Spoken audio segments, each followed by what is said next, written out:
We actually saw the probability distribution of the uh, three companies, right? After I think round 46, we had a separate distribution after that. So we have that in summary, right? We actually plotted a graph.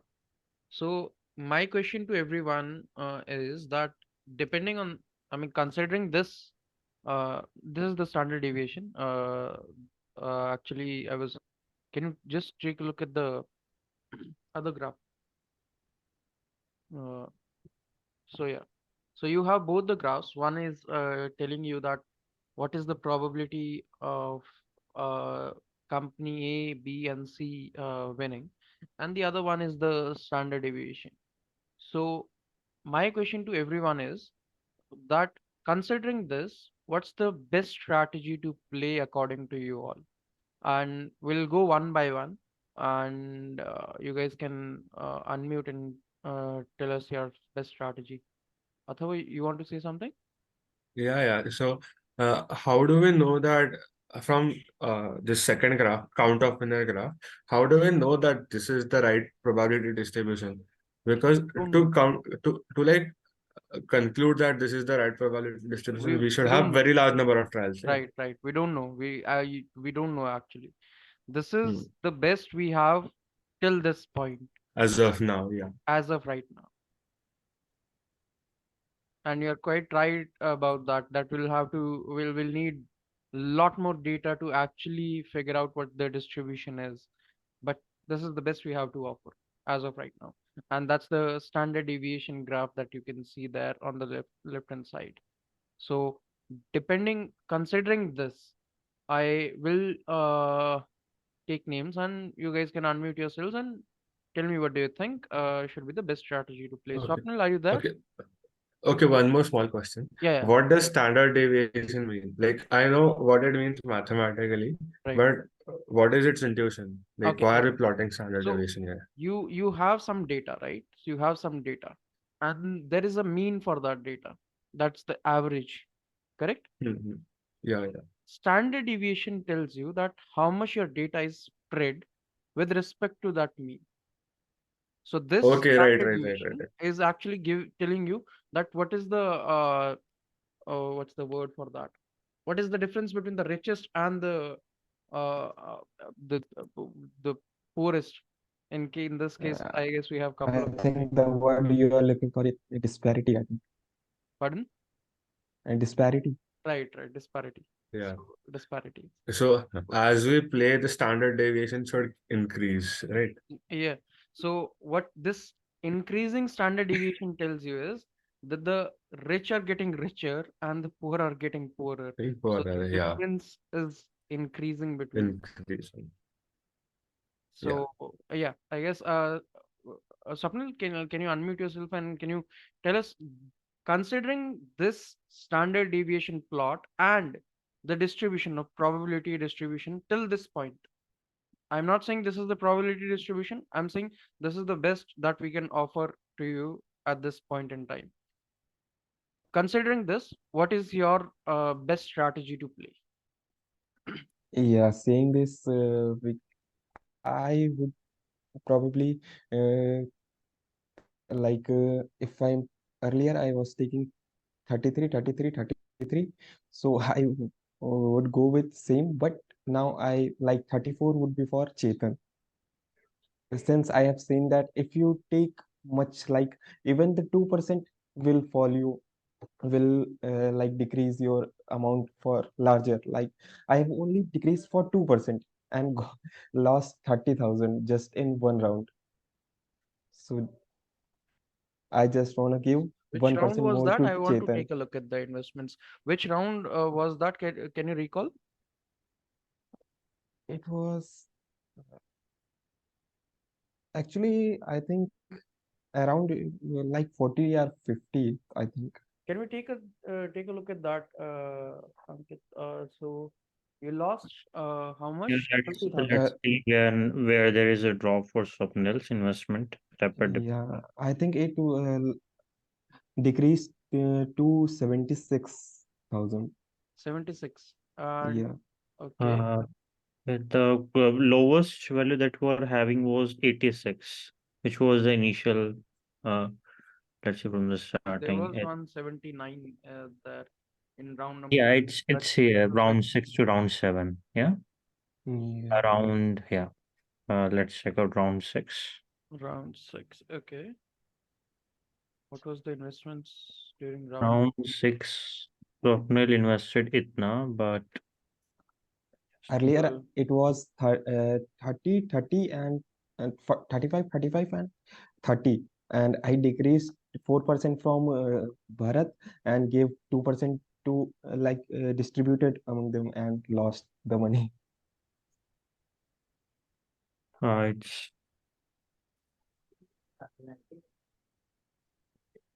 it was like, yeah, we lost around 22,000, Swapnil. 20,000. Yeah. okay, but the investment is pretty high risk, so there's a difference in investment as well. So that's always there. Okay. So so according to you, the best strategy is Swapnil, invest Like equally. uh, and only give 1% more to the person who is winning. Okay, marginal increase depending on who's winning. Yes. Okay, makes okay.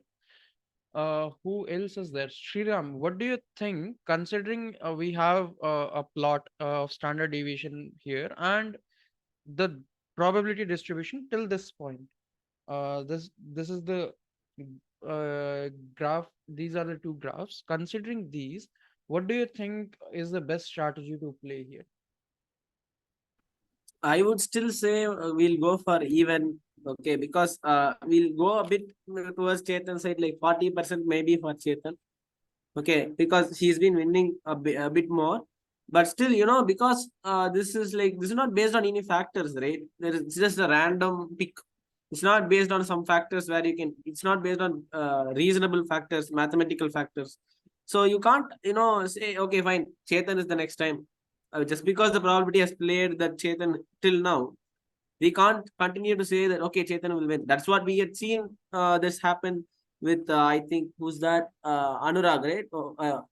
Or who's that?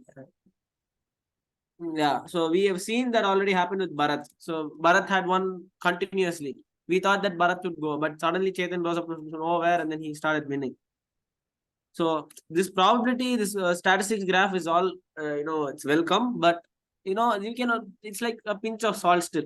You don't know. Like tomorrow if Isaac starts winning, you can't say much. You have to accept it. That's it. You can't not predict that. No, no, today we are considering that this probability distribution is correct. Like this probability distribution will follow throughout. Then you We don't can. know. We don't know. But this is the best we have to offer till this point. We don't know if this is the correct probability distribution. But the question is, this is the probability distribution we observed after round 46 when we changed the probability. So yeah, in a way you Chetan, can, yeah. Chetan, 1 second. We it would be better if we see the varying variance of the probability distribution of each round. So yeah, I think this is a lot of work, but see, we have to you have to calculate the probability distribution per, like, after 50 rounds, after 20 rounds, after 25 rounds, after 30 rounds, and then see how the fluctuation is happening. Okay, so if you can, if after a period of time, definitely, at one point of time, Bharat will be the top, and then suddenly somewhere he's going to drop and you're going to overtake him, right? We have to see at which point that is happening, and like we have to try to figure out what the factor is, how it is happening, because sir told that it's not exactly random, right? No. It's like, See, that's what I was about to point out as well, that it's not random because there is a probability. Okay, let me clarify. It is not uniformly random, is what I said. Okay, but Ankit was working on a Python file which had a predetermined P, Q, and R. All right. The point for you all to do was to invest in such a way that you maximize your returns. If PQR is given to you, how will you invest is the question. Assume the PQR was 0.1, 0.2, and 0.7. Okay, can someone write that down? 0.1, 0.2, 0.7. If that's the case, what will your investment be? If you Then know this information, that ABC is 0.1, 0.2, and 0.7. then you will go ahead with 0.1, 0.2, 0.7 directly, right? 10% you invest on A, 20% on B, and 70% on C. Oh, really? If there's a company which is doing awesomely well, and the other two are very low chances of your winning, you'll still invest in the company that where chances of winning is low? Does it make sense? If it does, why? See, it's still a probability, right? 20% of the time you can still lose. If you 100-0-0 is still a big risk. It's a Sriram, risky game. I generally give two options to my students. One is talk with intuition. Two is talk with rigor. Talking with confidence is not allowed. Because that is backed with a lot of ignorance. Intuition or rigor. Okay? Go ahead. So all of you brainstorm. Think how you can get there. Realistically, Shriram, would you invest in a company that has a very low chance of winning? Would you? That's what he's trying to clarify, right? If you like, you don't know whether you are sure that you are not going to win 100% of the time, right? Like C is not going to win 100% of the time. So even if you lose, if C loses, I can't put 100% of my stake in Chetan, because the 0.3% I lose the entire money. I'm saying that realistically, forget about this part, this game, forget about this. Realistically, would you invest in a company that has very low chances of winning? No, not much. No way. Realistically, no. So you have your answer, I guess, there. Go ahead, Nisha. So, for example, I have invested in company C 100%, and if you were to take this probabilistic model, it means that out of 10 times, 7 times Chetan is going to win. What if this is the turn Chetan is going to lose, and I've invested 100% in Chetan? I'm going to lose everything that day. True.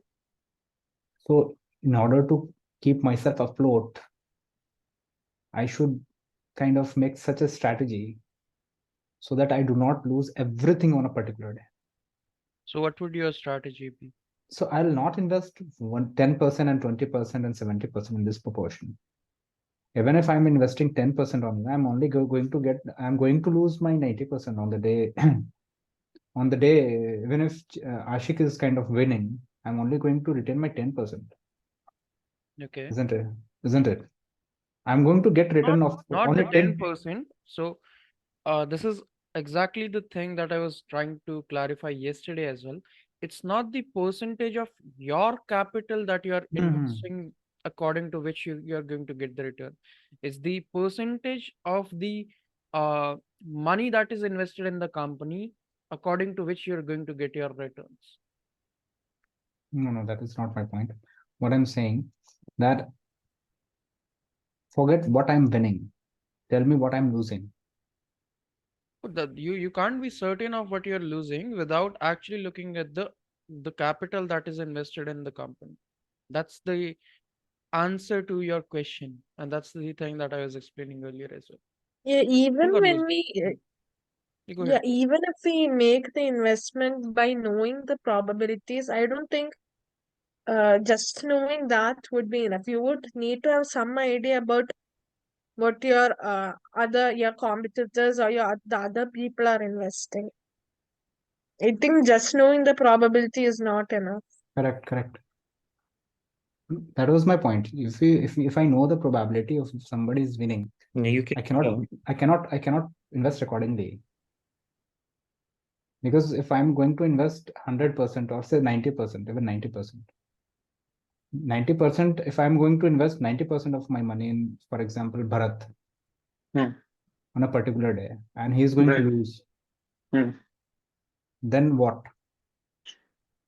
Then I'm nothing. going to lose. Imagine a scenario. No, Imagine.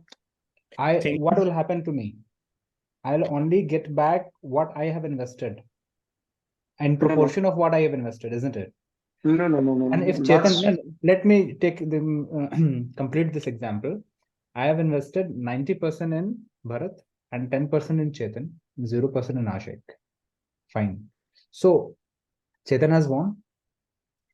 I have invested only 10% of my money in Chetan. I'll get return accordingly. How much that 10% constitutes of all the shares that is invested in Chetan's company. But that is very small return I'm going to get now. As far as my capital is concerned. My capital is going, I'm at end of the day, I'm going to lose. we don't know yet. See, that's the thing. That's what Maria was saying as well. That for you to be certain of that, you have to know what your competitors have invested in that particular company. Say your 10%. Say you have invested 10%, but others probably have invested 0%. You're going to get the entire pool money, and everybody else is going to lose.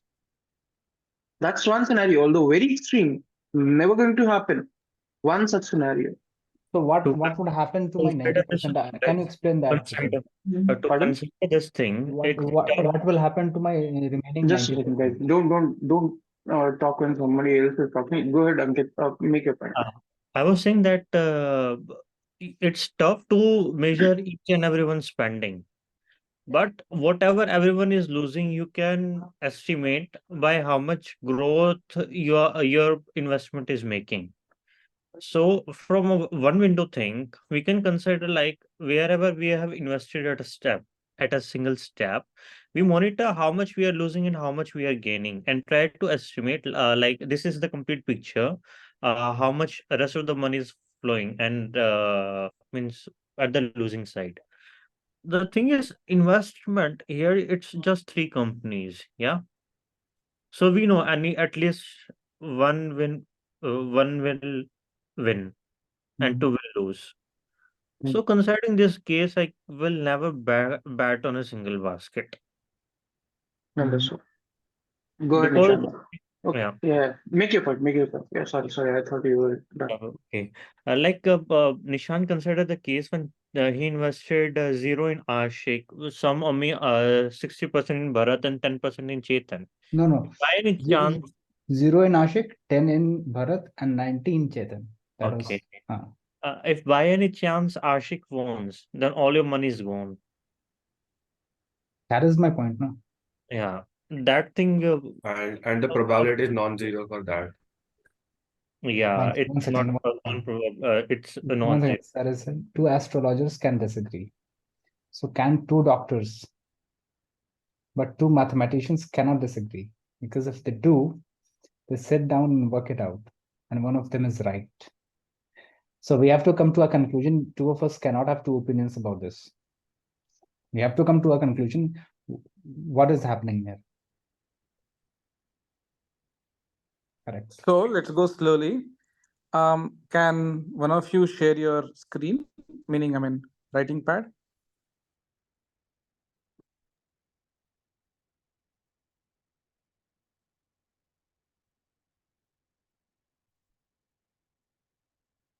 Doing it. Go ahead, Nishan. Okay, super. So, can you people write this equation?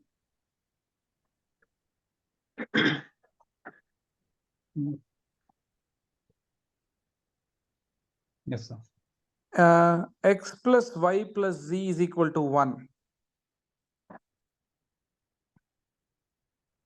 Where X plus Y plus Z equals 1. Nishan, are you writing? I think he lost connection. Okay. In that case, I'll share my screen. Maria, do you have your pad connected? Maria, do you have? Yeah, Maria has the writing device, right? Yeah, I have. Exactly, yeah. Even I do have. If Maria can, she can go ahead, or else you can also do it. Sure.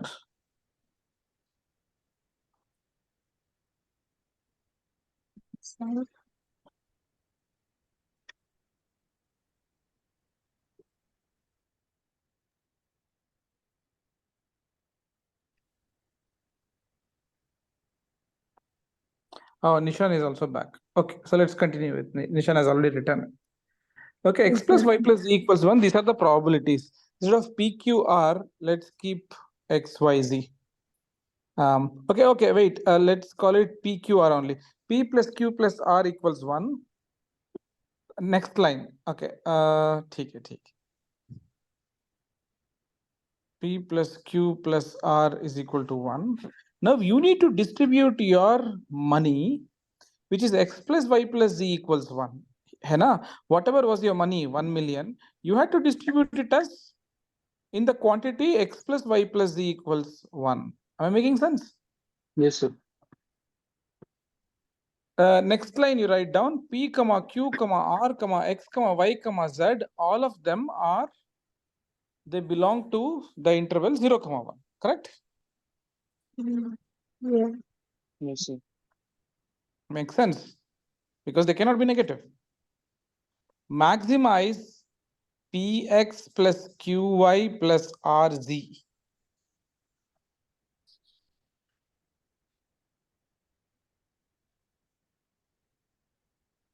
With this, we formally enter into optimization discussion in Coder. QY. Nishan, QY. QI, sorry. Pardon, Chetan? QY. PX plus QY. QY. Okay. Now, here's the important caveat. None of you can use any online material or chat GPT to discuss this idea. It should go by first principles only, otherwise you will not learn. Okay, a sincere request. Now solve this problem by first principles. Discuss and solve the problem by first principles. What should you do? Maximize Px plus Qy plus Rz. Whatever answer you get for your XYZ should be your investment. How many of you understood? Raise your digital hand.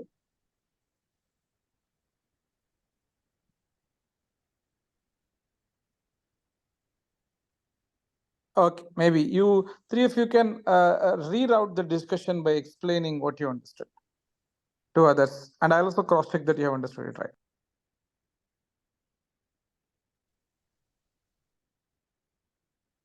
Yeah, here we just have to consider how much how we are spending so that we can earn maximum. It's like if we have probabilities PQR of 3 companies winning that we were having, we are dividing amount of our wealth at a current time in the proportion of X, Y, and Z, 3 ratios. So we are ultimate goal is to maximize the amount of money that we are making. So we need to distribute our earning in a proportion that maximizes our current wealth.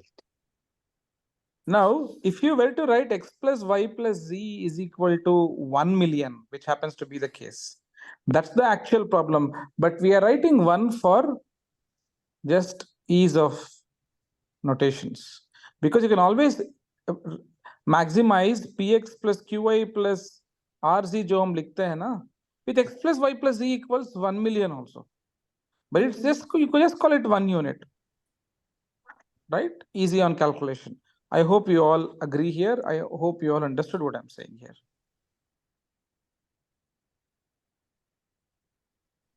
If px plus qy plus rz or whatever, rz is maximized, irrespective of what x plus y plus z is, we need to maximize it. It's a constant is all we are saying.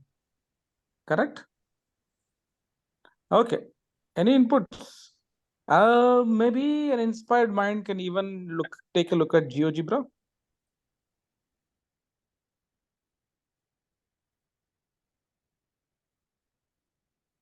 This PQR equals to 1 is definitely a plane. So Very good. Very good. Plane where? Plane in the Ankit? 3 dimension. More plane in Passing the through x-axis. Sorry, x 0, 0, 0. more plane in the Positive quadrant. Also. First octant, as they say, right? Yeah. Can you explain it to everyone? Yeah, it's a plane. Like if you put rest of the points as 0, 0, then it just this plane passes through 1, 0, 0, 0, 1, 0, and 0, 0, 1. It's not a plane, it's a triangle. Atharva, you want to come in? Yeah, I was trying to suggest that we can use the guesswork kind of method to maximize this. Ah, Like, that is popularly called the gradient descent, or let's call it trial and error. That's all. It's very okay. easy. Hmm? Okay, Atharva, try doing it, and Ankit, you have also understood the problem well. Both of you should route the discussion. It is simply a triangle in the first octant. Am I right? Yes, sir, because Can someone everything plot is this? between 0 and 1. Yeah, it's a plane passing through x plus y plus z equals 1 means, yeah, it's a plane with 1 comma 1 comma 1 being the perpendicular. Yeah. You know? But Correct. because we are limiting to 0 and 1 values only, so that's why we are limited to some sort Correct. of It's in the first octant में triangle जैसा नहीं है वो. Enclosed in the first octant. Am I right? Atharva, can you confirm? No, I'm yes, saying sir, that it looks because like Atharva has done a lot of geometry. Atharva, bolo. it looks like a triangle. It looks like a triangle. It's a triangle, right? It's points on the Yeah, yeah. triangle. They are the ones which add up to 1.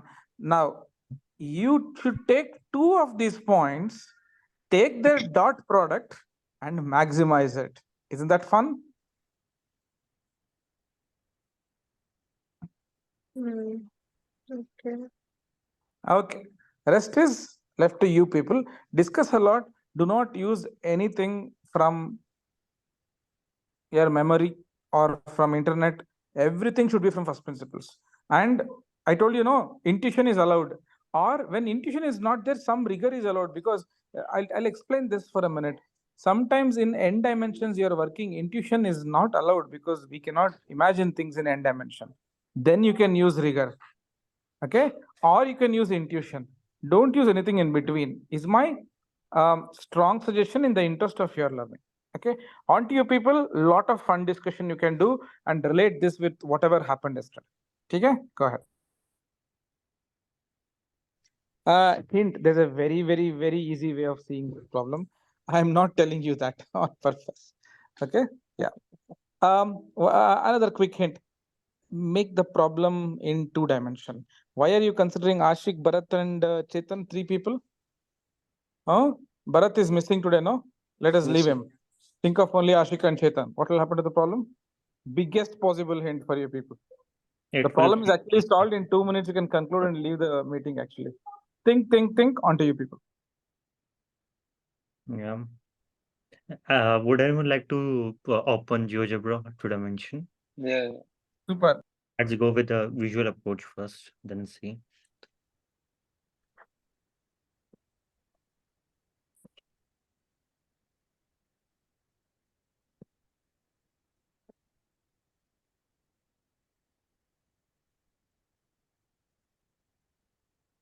Draw line itself, x plus y equals 1.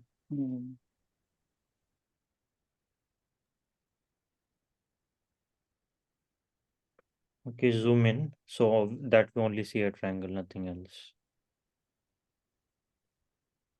Okay.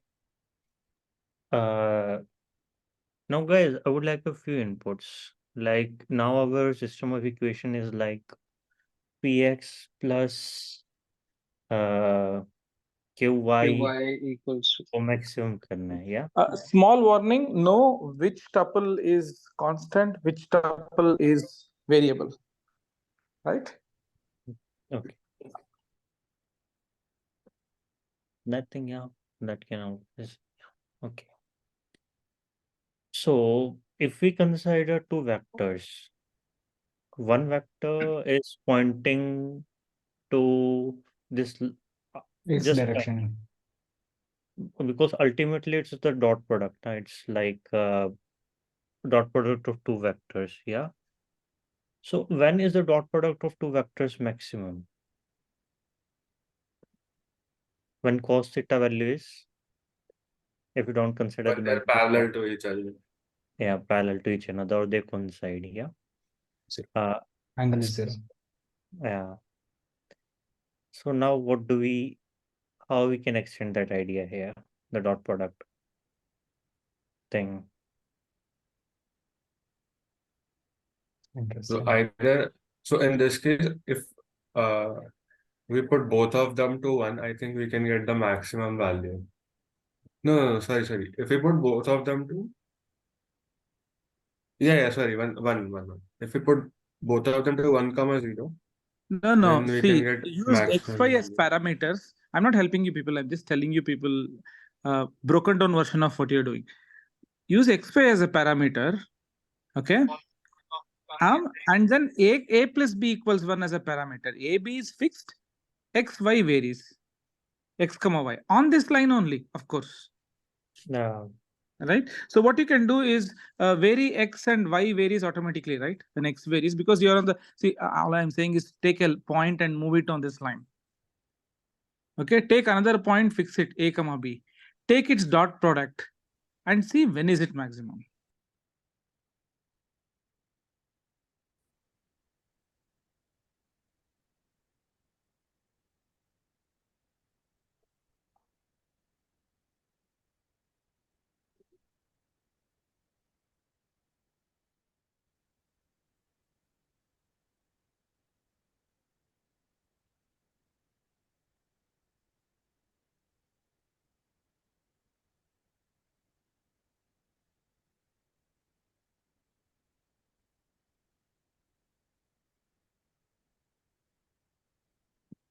You guys can still discuss. I mean, I'm just plotting something here.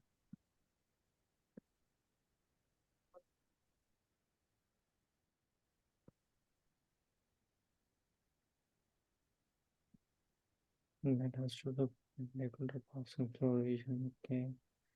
Yeah.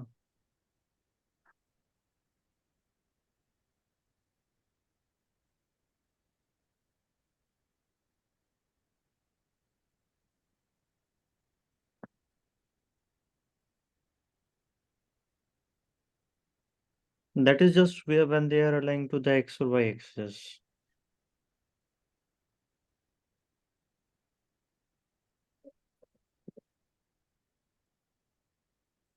We are not going to negative quadrant because we have restrictions of 0 and 1 between that No, is the we're not going to negative quadrant. We're not going.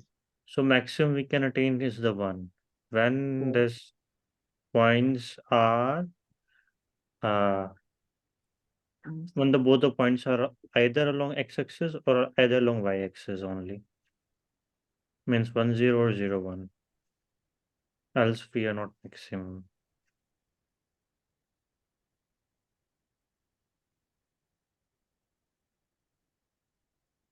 Does everyone agree with that?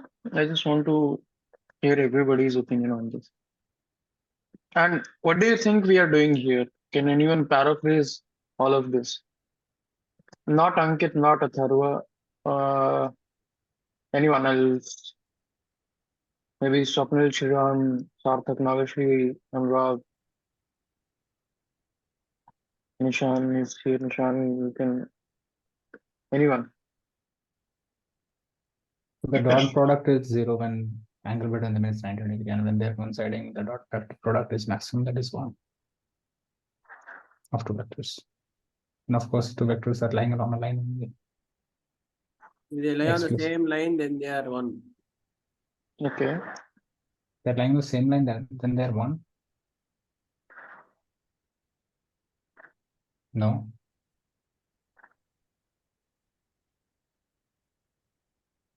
No. If they lie on 0 to 1, that one, then they are 1. If 0 to 1 or yeah, both of them. Yeah, they have to. Or the y-axis, both ways. Okay. They're not maximum on anywhere in on the line. Yeah. If they're coinciding on either x-axis or they're coinciding on y-axis, then only they're maximum, that is 1. Okay, you saw it graphically. Anything else? Anyone? Why did we even draw these vectors, and why are we even considering the dot product of these? What's this line representing? What are these vectors representing? I mean, good, we are observing that the dot product is 1, but how is that going to help us out? I think the line is representing the profit that we can different if we take a different xy, then we will get different profit. Okay.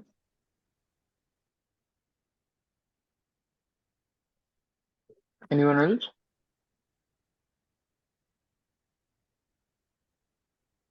I mean, I will so anyone else? We have 12 people in the meet. So there are two things that are kind of unity. One is the probability, total probability. Fine. And another is kind of investment that is constant. We can treat it as unity. Guys, 1 minute. Draw the perpendicular of one point on the other. 1 minute.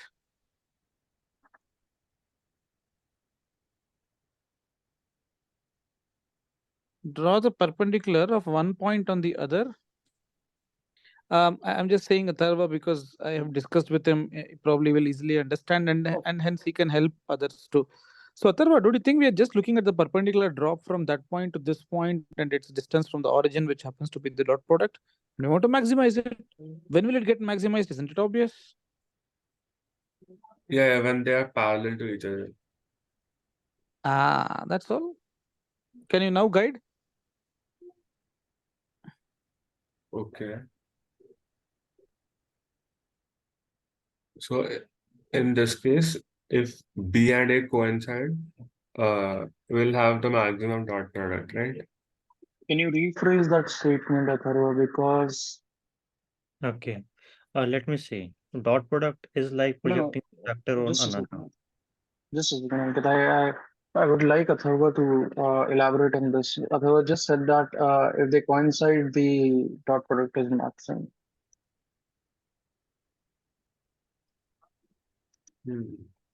No, I think I need to reconsider that statement because the length of A is also varying, right? Correct.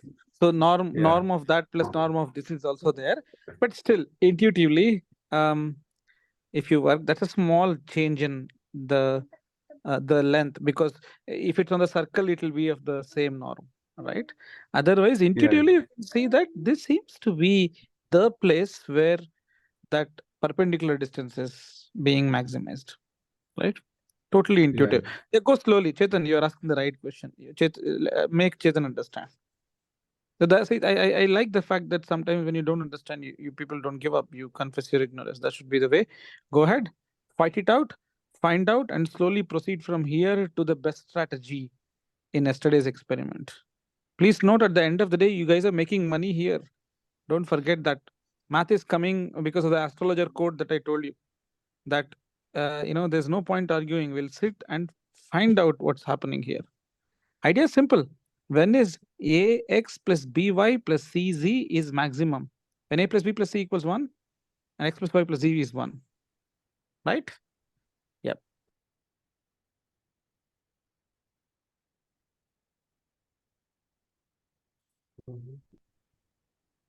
So A, B, and C is kind of investment in respective companies, total investment, right? Yeah, before that, I would like to like Atharva to elaborate on dot product projection. Go ahead, Atharva. Yeah, so I mean, projections are pretty straightforward, right? Now we have A vector and B vector. So what we'll do is like we'll kind of drop a perpendicular from point A to the B vector and see how long that point is from the origin. So that would be the projection of A on B. That would be the length of projection of A on B, right? Correct.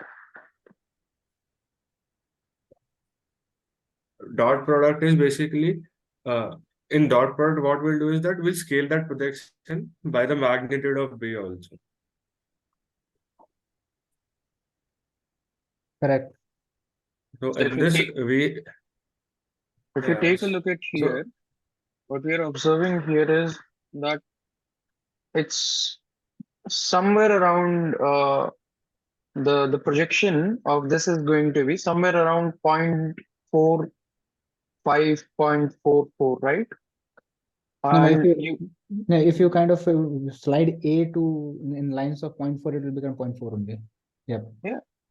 So why? Because you took the magnitude of that projection and just scaled it with the magnitude of the other vector.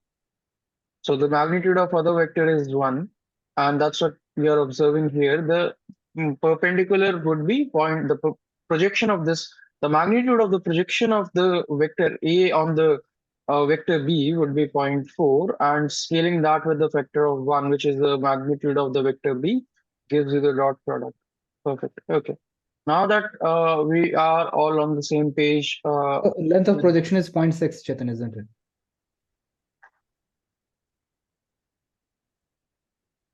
Now the length of projection is 0.4, isn't it?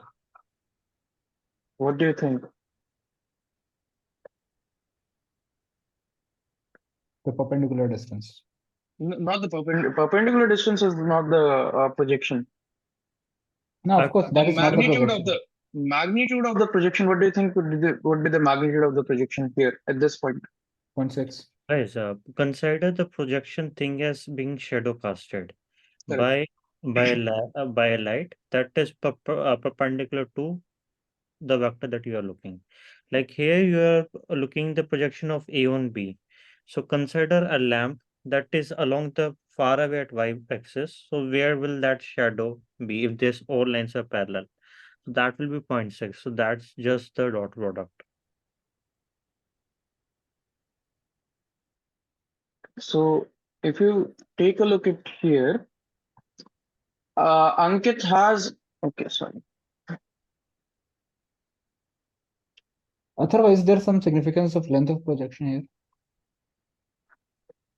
Ankit has actually put a bulb here, and it will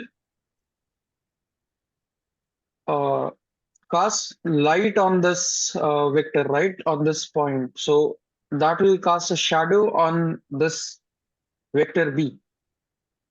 The length of that shadow, the size of that shadow is actually the projection. That's it. So you move it to 0.6. Whatever the shadow, the length of the shadow is going to be, that's going to be the magnitude of the projection. Yeah, go ahead, Ankit. You were elaborating on something.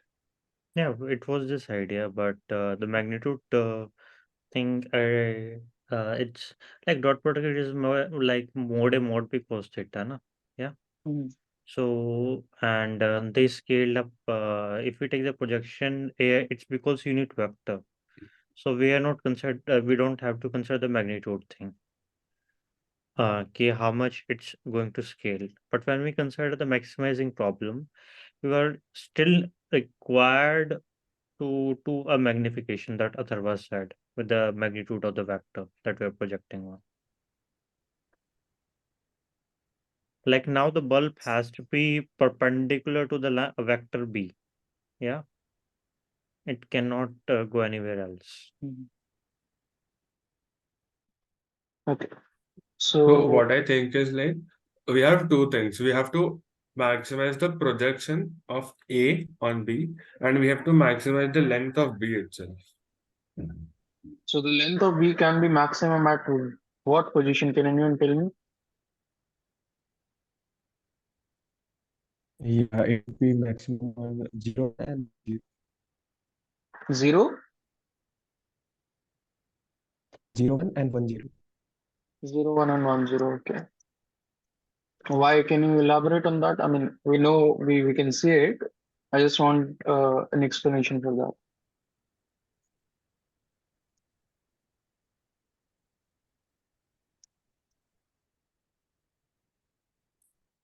We can just draw a circle of radius 1 with center 0 with center origin. Then we can see that all other points in the in consideration lie inside the circle. So that means that they are lesser than 1.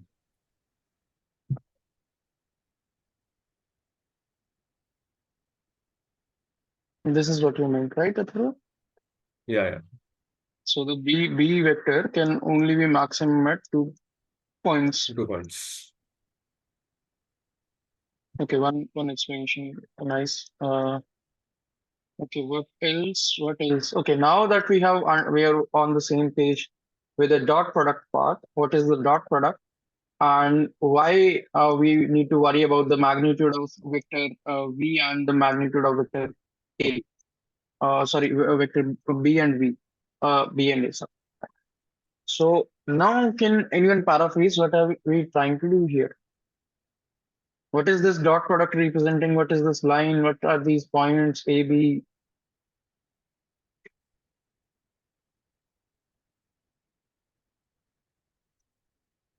Ankit, Nishan, Praneet, anyone? Swapnil, Sriram.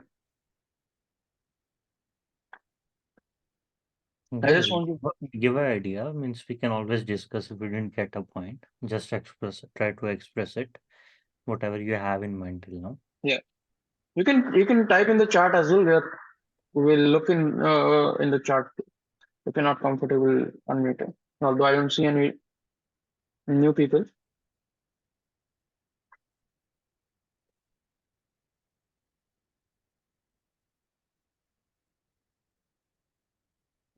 Is Maria here? Okay, she is here.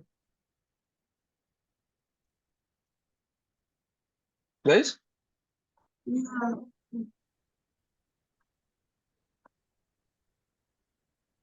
I just want you to paraphrase. What are we seeing here? What I don't understand this graph.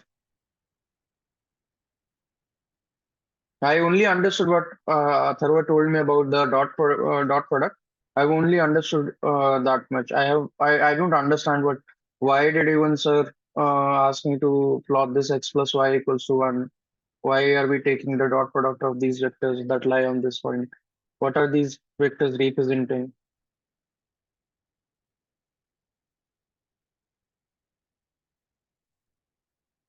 Guys?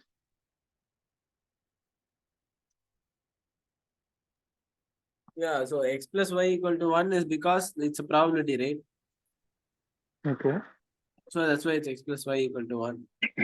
And then those 2 points, A is for like the probability of 1 and the B is a probability of the second one. Right?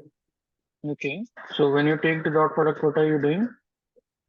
You are trying to maximum. So one is how much you invest. So one is the amount of money that you put in, the ratio of money you put. The other is about the money. The other one is the what's that? One second. The probability of the person winning. Okay, you might have to rephrase that. You might want to rephrase that. I didn't get it.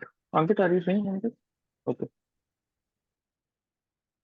Oh no, I was considering to fit this picture in the question itself, the practical example that we did, but that we will discuss after this 2D and 3D thing. Yeah. So we know that all like x and y or the vectors that you take are all going to be along the dark blue line. So we are supposed to take any 2 vectors on that such that the dot product is matching, right? Why? Because that's the optimization problem that we came up with, right? I Which don't was understand the optimization. I've never studied it. I just want to know what are these vectors representing? What is this line representing? I get that we have to find maximum of something. I don't know what that something is. yeah. I So understand since we know that both the like x and y like we have 4 variables, right? So if we know that pairwise like x and y they should both add up to 1, and like if it's yeah, I guess we took P and Q there, so P and Q should also add up to 1. So essentially, it's like we draw this line. We are only restricted to the first quadrant actually because our x and y also lies between 0 and 1. So essentially, you need points such that x plus y equal to 1 and they're less than 1. So it's essentially all points on that line. So like our problem, like we want to find some values of x, y, p, q that actually give us px plus qy, px plus qy plus r z is like in this case What it's are just my P px. and Q here? I haven't plotted any P and Q. Yeah, so here it's actually uh yeah, I'll explain what P and Q are. So we know that this P and Q is actually going to lie between 0 and 1, right? What is my P and Both Q? I don't understand. So I am looking at this graph. I'm just yeah, asking yeah, what are yeah. those P and Q? Yeah, so your P and Q will lie between 0 and 1. So this point A is actually one possible pairing for P and Q. That is P is 0.4 and Q is 0.6. And B is some other pairing for X and Y. So there is some possibility. We're just taking two random values for P and Q and X and Y. And we notice that our problem, like what we are supposed, like our problem or something that we are trying to find out is such that our dot product between these two vectors is maximum. So now we are trying to vary all give in all possible variations along that x plus y equal to 1 and try to find the possibilities of A and B such that the dot product is maximum. Anyone else with this?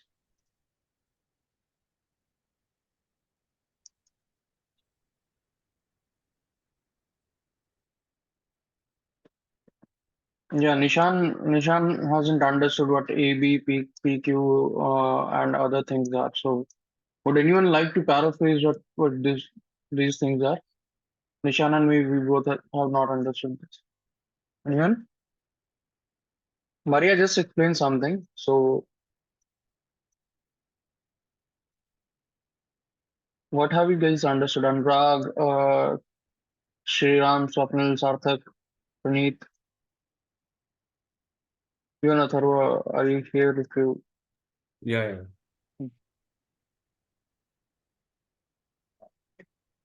So can you paraphrase all of this? Can you explain to Nishan what these X and Y are, what P and Q are that Maria was talking about? Atharva, you or anybody else? Anyone?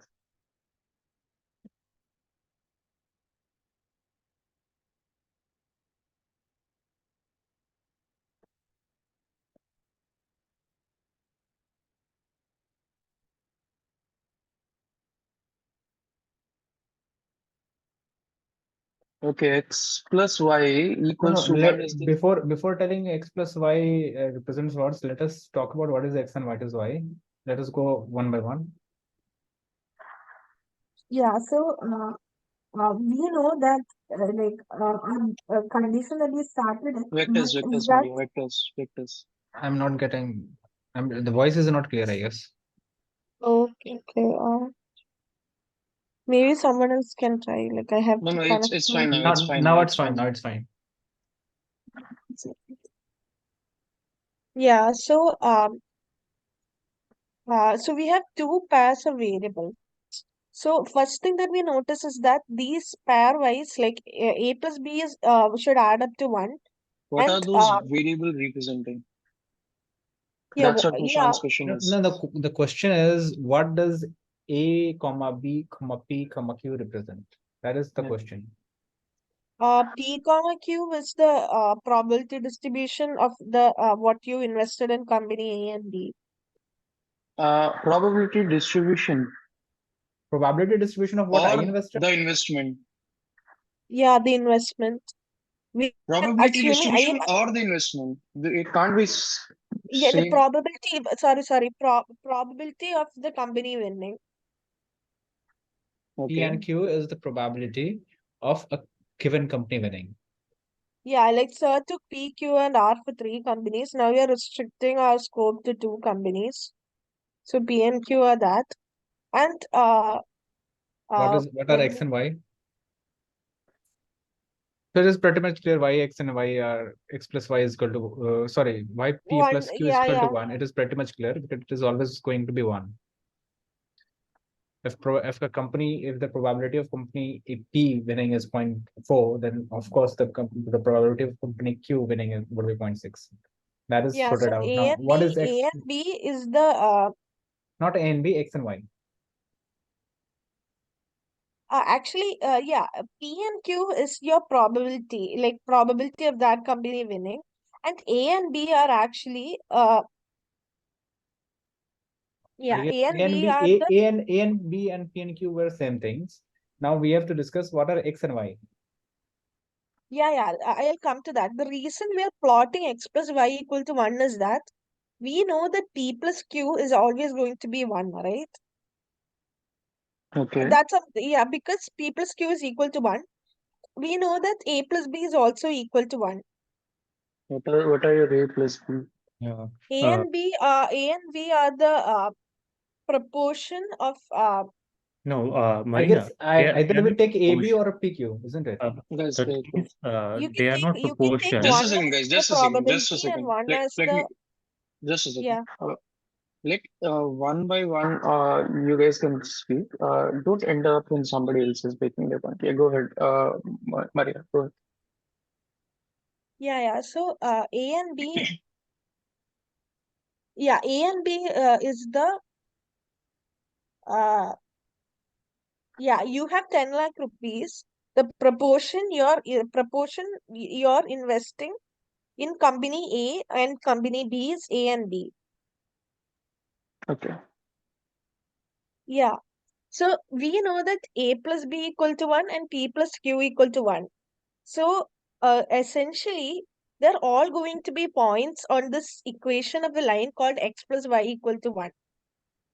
The pair AB is going to be a point on the line x plus y equal to 1.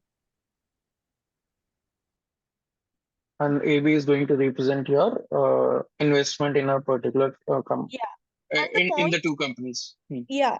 And the point PQ is also going to be a point on the line x plus y equal to 1. Okay. Right. Hmm. Now, there was something I wanted to ask you. I didn't actually understand how sir came up with like we had to understand that we had to find PA Dot product. plus Q PA Okay. plus QB, right? Hmm. Like I didn't understand how that actually solves our problem clearly. But now what we're doing is if we take any random set like 2 points on the line, we're essentially getting all our possibilities of A, P, B, Those Q, right? Or variables, right? yeah. So now we get 2 vectors that you have the parents, and we notice that the expression that you get AP plus is AP plus BQ is something that looks very similar. That is, you're multiplying the first component of A with the second component of the vector B, right? It's very similar to dot product. So what we can actually do is that we take 2 points on the line, like these two vectors, like we're trying to represent our problem geometrically so that we can understand or solve it in a better manner. So we realize that we take any two, like it's so much easier to see that like when you have one vector lying like this and like one vector along x-axis, that length will be maximum. So maybe your dot products could be maximum. So we can take a lot of these possibilities of A and B across that one line. So otherwise, think about it. You'll have to think about all possible parents along this entire R2 plane. Now you just have to think about only the parents of x plus y equal to 1. So that's why we have reduced our problem from a very big problem to a small one. That's the usefulness of taking this line and trying to plot points. Now we have to come up with a way such that our dot product is maximized. That is that expression is somehow condensed into the dot product form.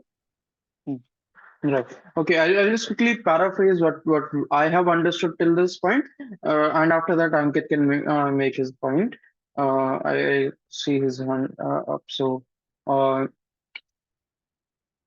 just give me a second, guys. Yeah. So, if we take a look at it here, we started with the dot product. The idea of dot product. What the idea of dot product is, geometrically, right? So, Atharva very beautifully explained that when we are taking the dot product of two vectors, okay, is the same as taking the projection of one particular vector onto the other vector, okay, and and you scale that projection, the magnitude of that projection, with the magnitude of the other vector on which you have taken that projection, and the resultant will be your dot product. That was the first thing that we discussed, and that was the whole idea of the dot product, the geometrical idea of the dot product. I know everybody knows what dot product is mathematically. That was the geometrical idea of it.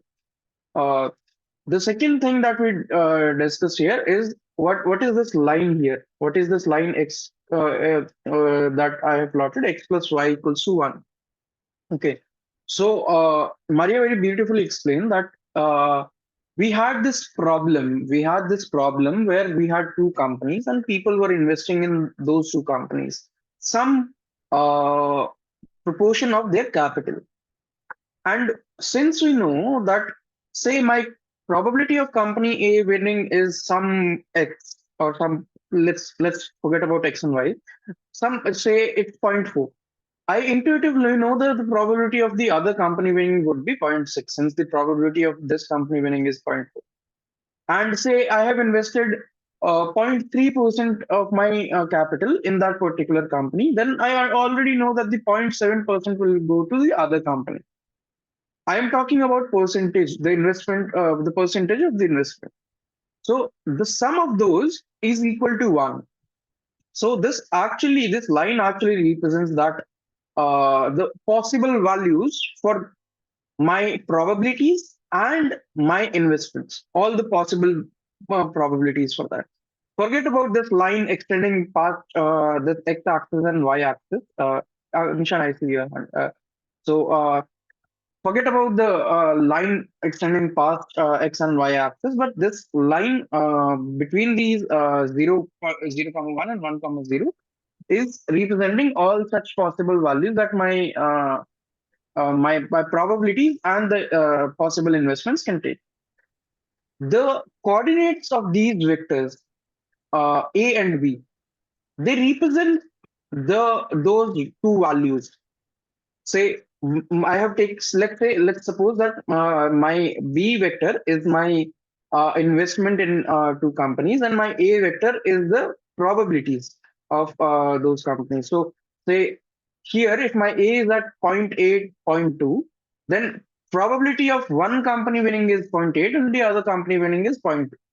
And if my vector b is at 0.4, 0.6, then it means that I have invested 0.4 in one company whose probability of winning is 0.8, and I have invested 0.6 in the company whose probability of winning is 0.2.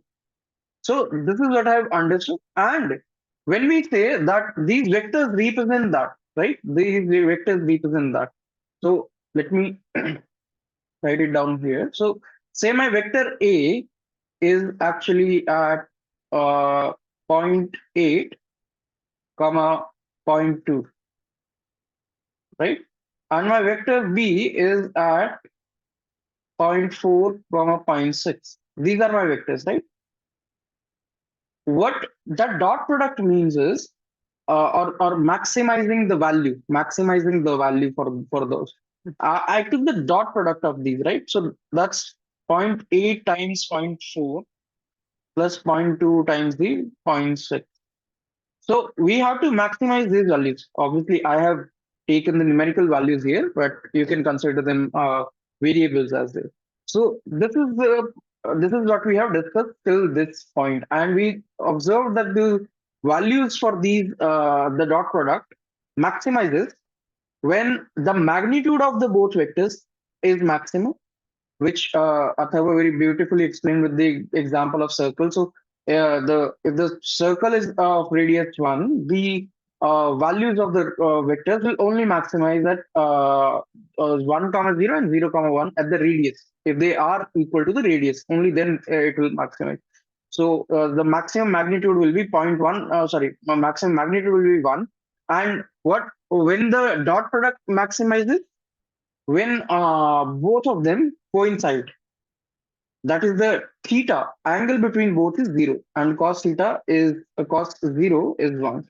So your dot product maximizes. That's what we have discussed till this point. Okay, go ahead, Akhil. For correction to the Maria's thing, its money distribution is not in proportion. It's like if you are having a 1 million amount, then if you are investing like 60,000 in one and 40,000 in one, okay, for 1 lakh amount. That is what A and B are representing. It's not the proportion, but it's the exact money. But we are considering here one because it's easy on mind to visualize it. Else it will just be a line that is parallel to this line 1 only, that is shifted toward I mean, from does it Dolly. matter? Does it matter if you're taking the absolute value of the investment or just the proportion? It's Uh, the You can which scale it down to simplify it. It's the same thing, right? yeah, The idea still remains the same. it's the same thing if you Mhm. consider just the visual aspect, The- like when the vectors are maximizing, Mhm. when the dot product is maximizing, then this is the same thing. But if you consider for all the values, we need to consider this point. So Mhm. assume like if it's your this thing, yeah. So what what factor you should consider? But it's x maximum. Like if it's one line here, that probability line is fixed, okay. But now you have two possibilities. The second line can be inclined like this and can be inclined like this. Yeah. Okay, So I didn't get that part. okay, it's thing is for the proportion line, like uh let me think and rephrase it then. Sure. Go ahead, Nishan. You had your hand raised as well. So I would like to talk with you, Chetan, for a while. Mhm. So you told that the probability distribution is kind of line is kind of representative of probability distribution. I'm saying the line represents the values for the probability distribution as well as the investment. Possible values, all the possible values for that. And these vectors represent what are those values. Since these vectors lie on that line, think of this line as the codomain. Not exactly, but think of it as like that. All the possible values it can take, and vectors as range. That these are the actual values. So we have two vectors, and what does these two vectors? I understood that this point that okay, the straight line x plus y is equal to 1 is representative of the probability distribution as well as the investment. Fine. Now you are saying that if we draw any vector on that line, and of course it will represent a particular point, particular investment and particular probability. So one line is investment and one line is probability. One vector is representing your possible value, your values of investment, and one vector is representing your values for the probability. So actually, these two vectors are kind of flying on two different lines, and those two different lines happen to be on one another. So kind of coinciding for the sake of convenience, since we have taken x plus y is equal to 1. Yeah, you can think of it like that. Now for maximizing, we are kind of taking the dot product of these two vectors. That is to say, if we in real scenario, in our given scenario, what we are basically taking is our investment dot product of our investment and the probability distribution. Okay. What that a times x or p times x or whatever the variables was plus q times y, what those meant is you're taking your investment times your probability for one particular company. Then you're taking your investment times the probability of that company winning.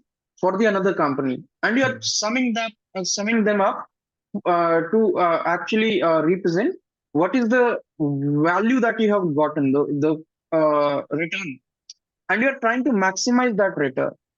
No, up to this point, only the things are clear up to the penultimate thing that we talked, not this one. So why are we kind of taking PX plus QY to see the maximum value, maximum? Why this multiplication thing? Can you explain?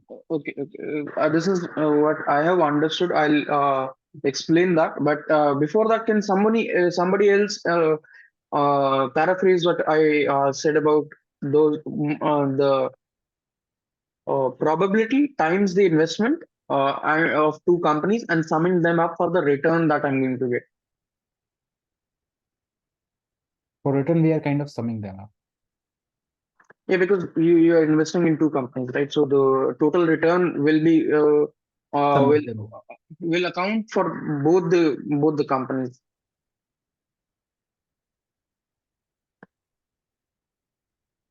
So in the first place, Anyway, why are we multiplying our investment and probability? okay, I got your point. I want somebody to paraphrase what they have understood about this probability and the investment part. Anyway, Swapnil, Shriram, Sarthak, Praneeth, Anurag. Anyone?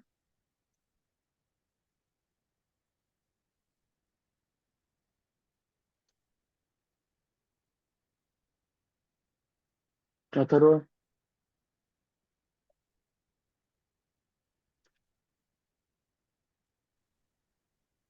Sorry, Can what you- was the question?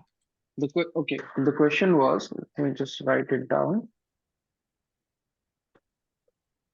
So say, let me add a page. Yeah. So say my P and Q are the probabilities of company A and B winning,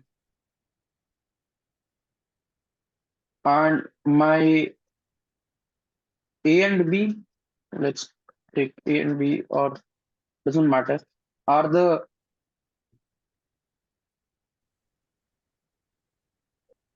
proportion of investments I have made in company A and B.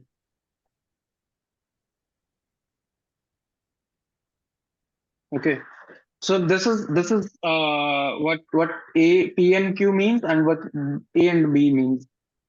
What Nishan is asking, that what does maximizing this mean?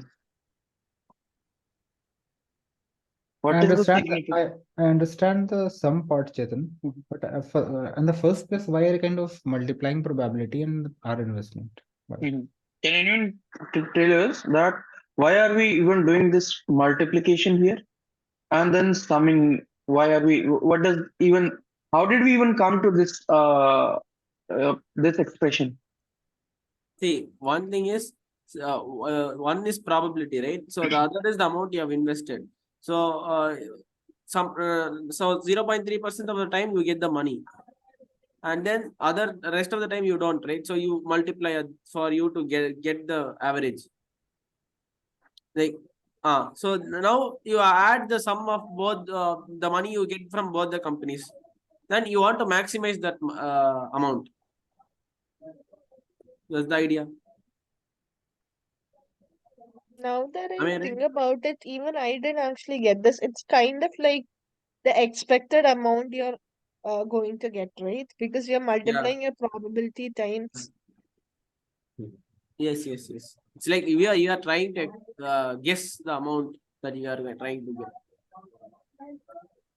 Yeah, so P out of 1 times I'm winning A amount, and P out of 1 times I'm winning with B amount, right? Something like that. Correct, correct.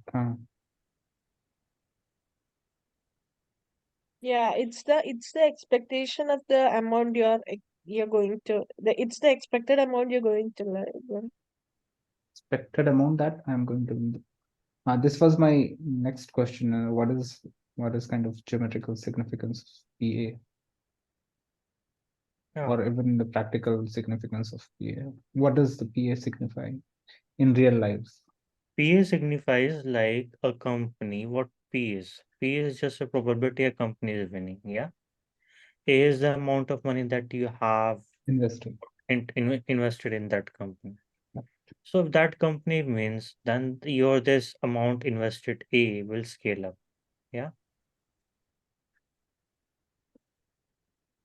Scale up by the probability. Yeah. Because in sense, not exactly, because it's probability. It does not guarantee you a thing. Yeah. But consider it It to be will definitely scale up. It will scale up by some factor which depends on other people's investments, I think. yeah, other people investments also matter, but a scaling will be done. Yeah, If P yeah, wins, yeah. if P wins, then our scaling will be at least by the proportion that P is defined. And some scaling Makes will sense. definitely occur if P wins. Yeah.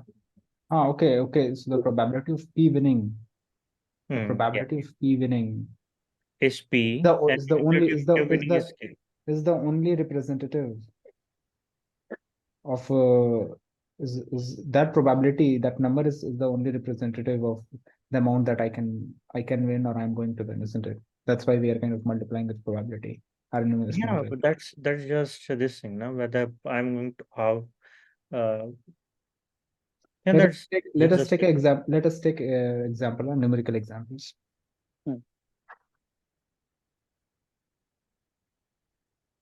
Go ahead. Okay, so let us take example. For example, I've invested 6,000 in company A, and there is a probability of 0.4 of that company winning. That means that I have invested 4,000 in another company, and the probability of another company winning is 0.4. So what is what is this 2400 represent? 4,000 and 0.6.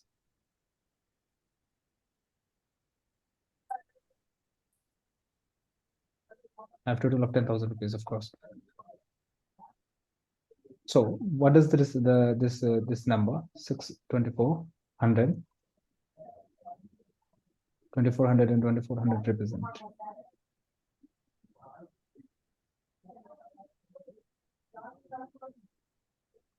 Can anyone tell us? This is actually something that we have studied in stats on itself. So I want somebody to just explain what this would mean.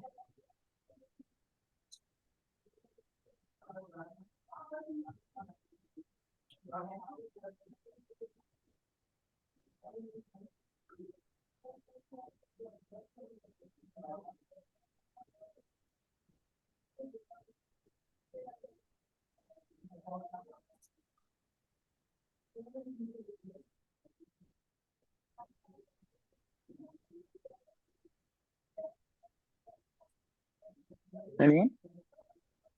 We have here people who are in diploma as well.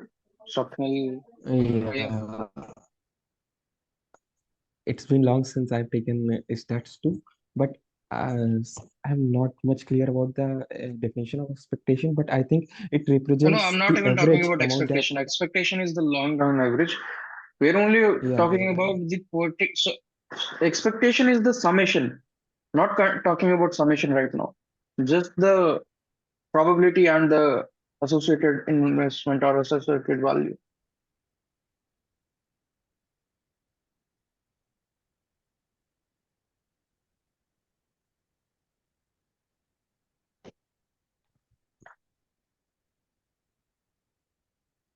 So Anyone? if you are just taking 6,000 into 0.4, isn't it like a average? Like we are just taking average of each company, how much we are going to win, and just adding up to maximize it.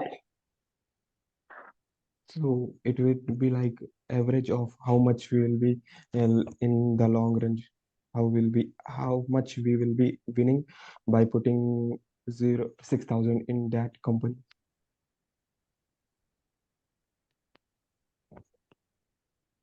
Maria, are you here? So there is yet another interesting fact No, I want that to.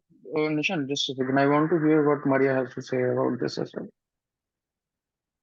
Yeah, the only thing that came into mind is what Swapnil said. So in case if A wins, the expected amount that I would gain, that is 2,400. That's the only thing that came into my mind. Can you repeat, Maria? I just blanked out. Yeah, if A wins, the amount of money you would get, the expected amount of money you would get in case A wins. Okay. That's what came into my mind. Not sure it's correct.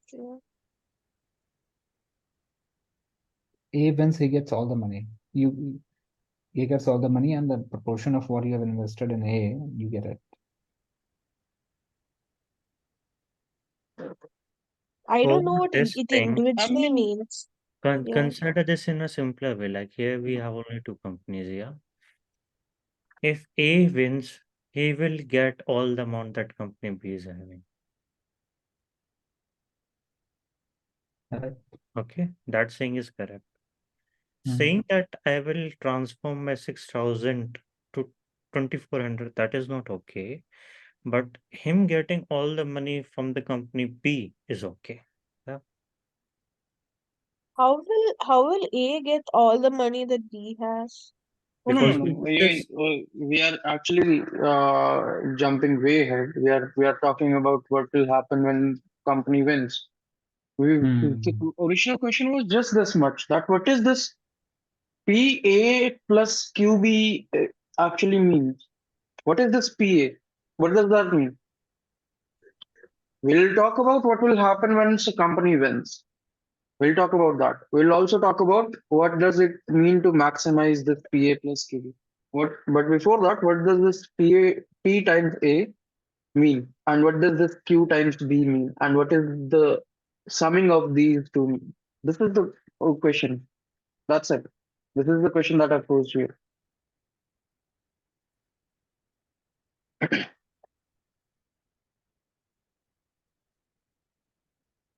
A hint is actually here. The hint is here. Not the answer, just an hint. Similar to this. Not exact. So we do not know what is expectation. We are listening it for the first time. Yeah. Correct. I've just put some random word there. I felt like doing it, just this, that. I want someone to explain this. What does this P, A, and QB mean? Sir wrote it down. I didn't understand it. Why did he even write that? So this 2,400 and 2,400. After we are done discussing why, what is the meaning of PA plus QB? There are a lot of patterns that we can see from what is written on the screen presently. About 6,000, 4,000, 0.4, 0.6, 80, 2,400, 2,400. A lot of patterns. We'll discuss afterwards.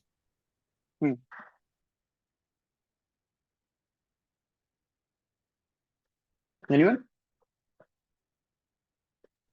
Okay, can I try? Yeah, go ahead. Yeah, sure. Yeah, so what I think is, let's say 4 out of 10 times I am getting 6,000 rupees, and 6 out of 10 times I am getting 4,000 rupees. Now I need to find out how much money I'm getting on an average every time I win. So it comes out to be 2,400 rupees. Correct. That's the answer, guys. That's the answer. And when you talk Yeah. about adding them, you're I'm saying sorry, that. sorry. Mhm. That doesn't seem right. Just a minute. So you have kind of Think taken about it. average. It's if you consider this thing, then 6,000 and 4,000 are the amount of money that you are investing, not Yeah, the other way yeah. around. Average of somebody's winning, right? This is what Atharva is suggesting. Just a second, guys, I'll be back.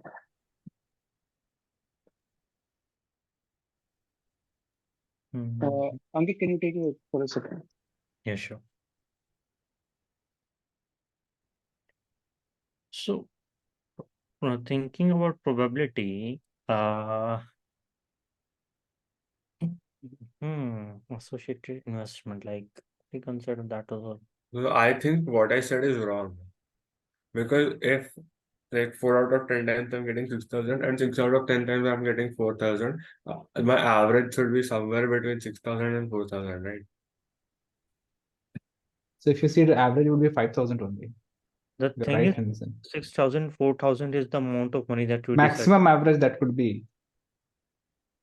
Try it out. Maybe it's going to be 5,000 only. Maximum average that could possibly be numerically, Okay. isn't it? Let's squares stacking. Can we move this picture to simpler picture for a second? Like it ultimately has two components. That is multiplication of two numbers and their summation. Yeah. Multiplication of two Yeah. numbers and successions. It's just PA plus QB. Yeah. Hmm. So And for is one there- second, first let us forget that we are kind of going to add it. Let us first deal with what do we mean by multiplying two numbers. Yeah, multiplying is like you're finding an area. Yeah. Yeah. So we know that. Okay. Probability is fixed, means one dimension is fixed for a second. Let's consider one variable fixed and see what the another does. Okay. So it's ultimately calculating a area, that is area of a rectangle. Yeah. PA. So whatsoever investment we are going to make, return is going to but come in a proportion that is already decided by the thing, by the dimension that is fixed. That is the probability. Yeah. Okay, let us move ahead. A is fixed. Okay. But A can vary. I'm trying to link these two rectangles. Means we know one dimension of these rectangles represent the probability. Another dimension of these rectangles represent the how much So money we you are are you are spending. kind of suggesting that we are taking summation of two closed area, Yeah, and we are closed supposed to area. maximize it.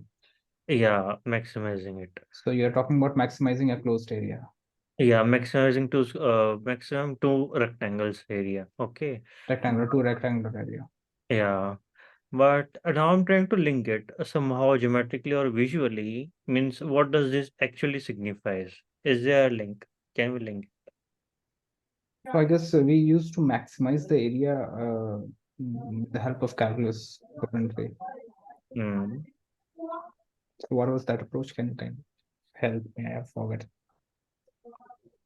Calculus is just taking the derivative, but here, like, all of them are variables, right? Like, we don't know if any of them are fixed. At least the problem we started with, or none of them were constants. We have 4 variables that we need to. No, I think mathematically we can do like winning probability is fixed. We don't know, but it is fixed. So For we in can take fixed, like whenever we are deciding what we have to do, we have to consider the previous step probability as fixed. Yes, Swapnil? Yeah, yes. yeah. So we can Okay, take them we as can do that. constant, and since we know the proportion is equal to like x plus y is equal to 1, so we can represent one variable using the other variable. So the max like the PA plus PB we can write in just one variable and we can differentiate and find it. I guess we should. It is vice versa. What we are investing is kind of fixed, and we do not know the probability which is there. The hidden thing is the variable thing is kind of probability, And what is fixed is our investment. We know that how much we are going to invest, isn't it? No, Uh, we are trying to find out which investment is good for a particular probability. Okay. Okay. Now, when we are standing at a step, we already know that till now what the probabilities are. We have calculated that probability till We now. know we are given that what are the probabilities. Okay, we know the probabilities. Yeah. So And we are based kind on of that, calculating what is best for that probability. Which investment is best for that yeah, probability. yeah. Hmm. So still we are kind of maximizing area. Hmm. Two closed figures, two Hmm. rectangular figures. Hmm. So basically what we are saying that if we know the probability is always going to be one. So one dimension is kind of the one dimension is kind of it is the summation. If one line segment is kind of divided at one point, we know that the summation of those two line segments is going to be one. Yeah. And we are given two parameters to vary. The breadth is fixed, so the length of one rectangle and the length of another rectangle, we have got that freedom, and both of them are kind of proportional. If we are going to adjust one length of one rectangle, we can see where it is kind of maximizing. So what would be the mathematical approach for that? What operation do we do so that the area maximizes?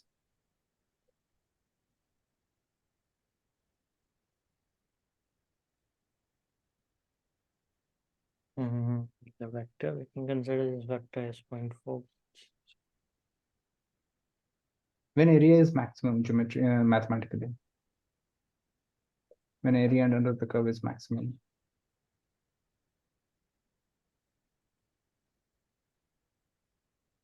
But you just shift it, but the including a calculus thing is not advisable here for me. Like consider this thing, you can always shift that curve or something away from the x-axis or y-axis, and the area will definitely Keep shifting and see which where we get maximum. that will, if you go to infinity, your area is infinity. So that does not. No, that is fixed now. Our investment is fixed. We are given only capital of 10 lakh rupees. And if we are going to invest 4 lakh in one company, then of course we have to invest 6 lakh in another company. That is fixed. We are not going to infinity. So take the maximum capping then.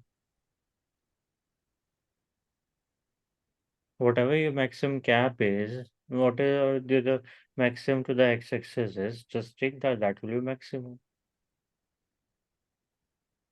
But We know the sum is calculus thing fixed. is not. The product will be maximum when they're equal. No, like, should I draw something? Just give me 1 second. Who's sharing? This is I Chetan. think you can't force, like, he has to stop sharing. No, I can try 1 second. Because Chetan's the host, I think it's not possible. I have written. You share now. No, I can share it. That is not.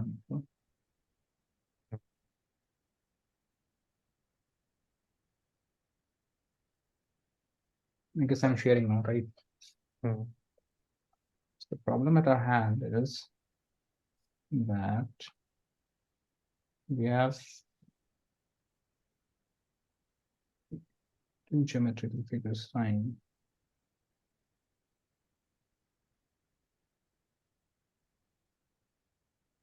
Four, six. So we have to choose this. We have to choose a proportion of these two. Sorry. We have to choose a proportion of A and proportion B. No, it's not A and B like this. It's below is A and a line from base to upper side up to up is B. Because we are representing the sides of the A rectangle. and D. A and D. I get it.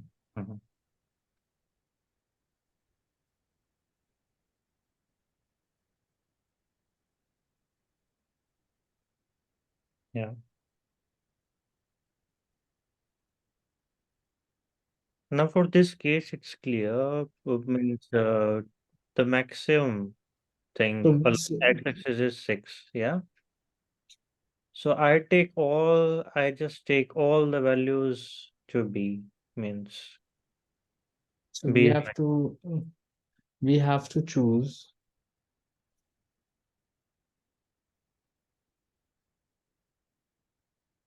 A and B such that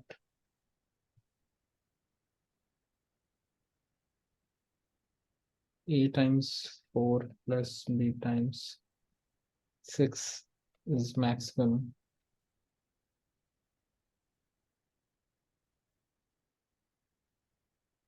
Isn't it? yeah, for an instant, yeah, definitely. And for that, if I take the maximum value of B, that should be maximum. Maximum value of B could be 10 lakh. So should I suggest take 10 lakh? Just write like A plus B equals to 10 lakhs. So that the association is also clear. Okay, so the maximum value would be if the probability is known to us. So we will be suggesting that we will take B to be 10 lakh. And A to be 0. 10,000 it is.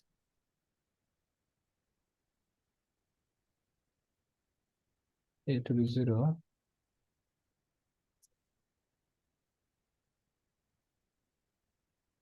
That is we are investing 0 in one company. We are betting all the companies, all the money on B. Yeah. Fine. But now here comes another issue. Like we already saw that betting on a single company is not a good choice because it's ultimately a probability. So if we go for this maximum value, okay, and if A wins, then we are bankrupt at a single second, in a single instant. So what's the idea? Like, how should we divide A and B such that our profit is maximum, but our risk factor is minimum? Correct. So if we consider this thing is like this thing, That is maximum. I think in this in the ratio 3:2, right? Like 10,000 into 3 by 5 and Which ratio, Maria, is 3? Should be 3:2? 3 6 by 4, because I think that would give you the maximum products, right? Like take A to be 10,000 into 3 by 2. what you are saying is taking the ratio of A's to B's. 3, not 3 by 2, sorry, 3 by 5. Why did you take it? Because we want, like, I'm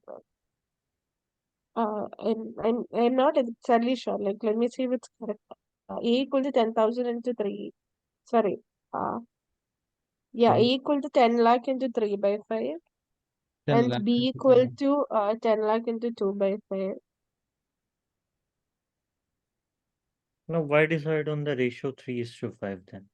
Like the B is equal to probabilities are in the ratio. The B, Maria. probability, B, Maria. B prob is equal to like probability is 0.4 and 0.6, right? So I mean, it's just an assumption. I'm not exactly sure. Like, so it should be the reverse of that, right? So that like your amount, like the profit you can make in one company and the other company are equal. So you wanted to say that I bet 50% on amount of on winning and 50% on losing. So that No, 50, not 50%, 60% on A and 40% on No, B. the amount I means the product. So is that your product of probability and the amount of money you are betting is equal. Means Yeah, this yeah. summation of probability for the each term in that E summation. into 0.6 is equal to B into 0.4. Yeah. Yeah. Okay. So ultimately, I'm going to get something. So it's like the profit you make from both of them will be sort of equal, regardless of your capital, right? So isn't that what we want also? Like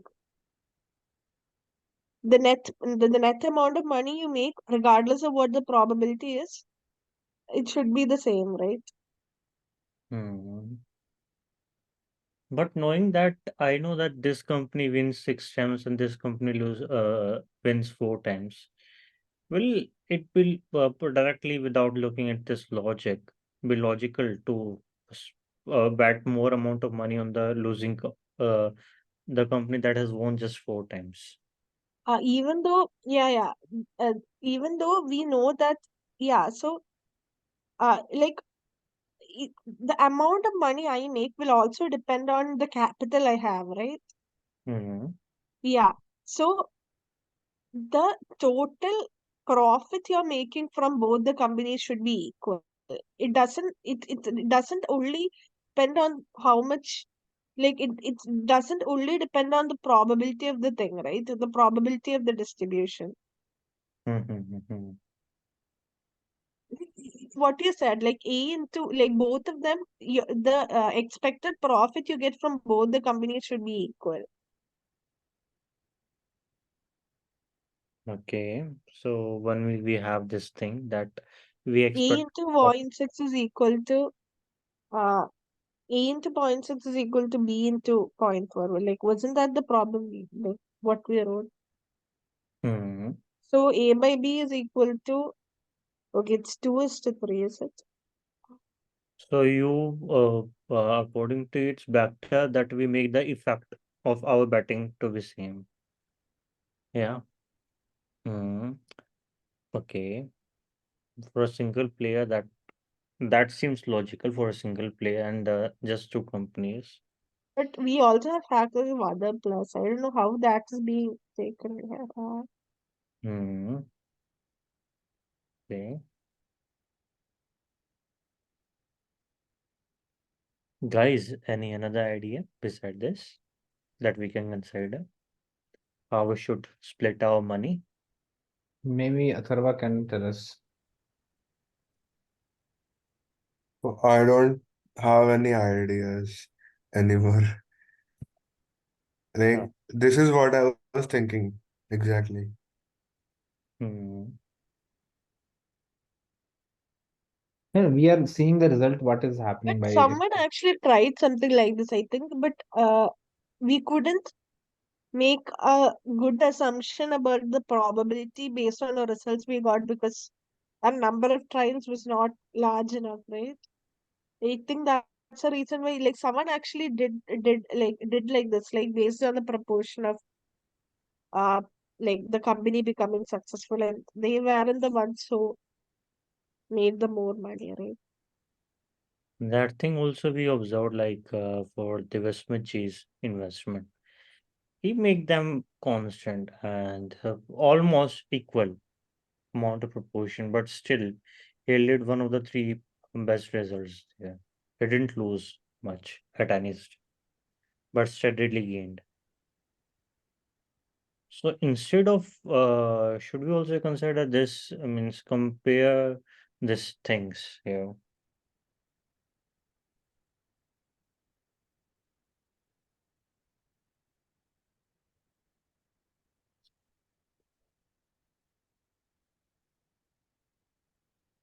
Guys, any other ideas?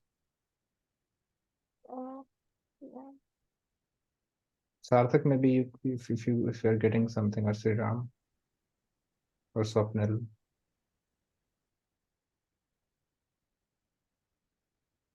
Or Anurag, maybe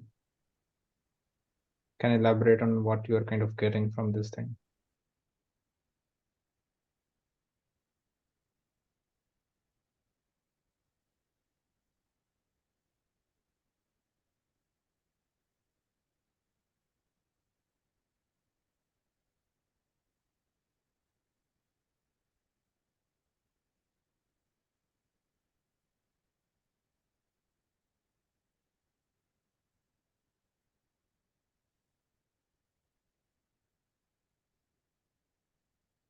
Mhm.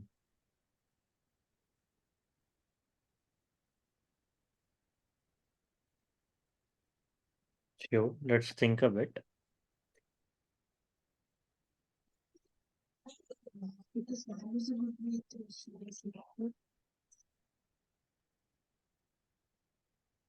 Could someone rephrase, tell what we have explored for this product and submission thing till now?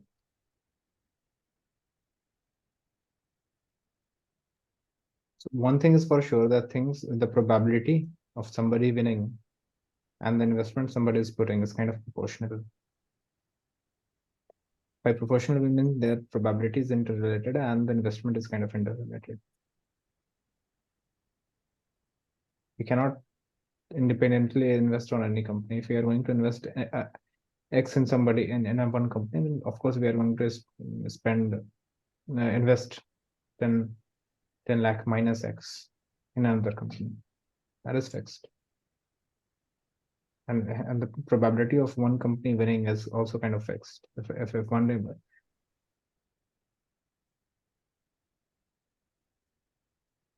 At each step it's fixed, but it might change at the next step.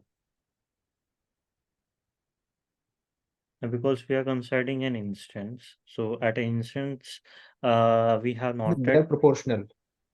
These things are kind of proportional. You are considering the product means individual entities are portion. Okay, one increases, the another decreases. It's saying it's like A increases, then B decreases, or probability P increases, then Q decreases. Okay, that's Correct. inside the equation. But when you go for the summation thing of PA, yeah. So I don't think that mathematically it's right to say that that relation itself still holds. The previous one, it has changed into something else. Of course. No. Now what you have is how much PA you are having. Okay, one term. If this PA increases, then QB decreases. Can we say it or not? If I extend your idea, then.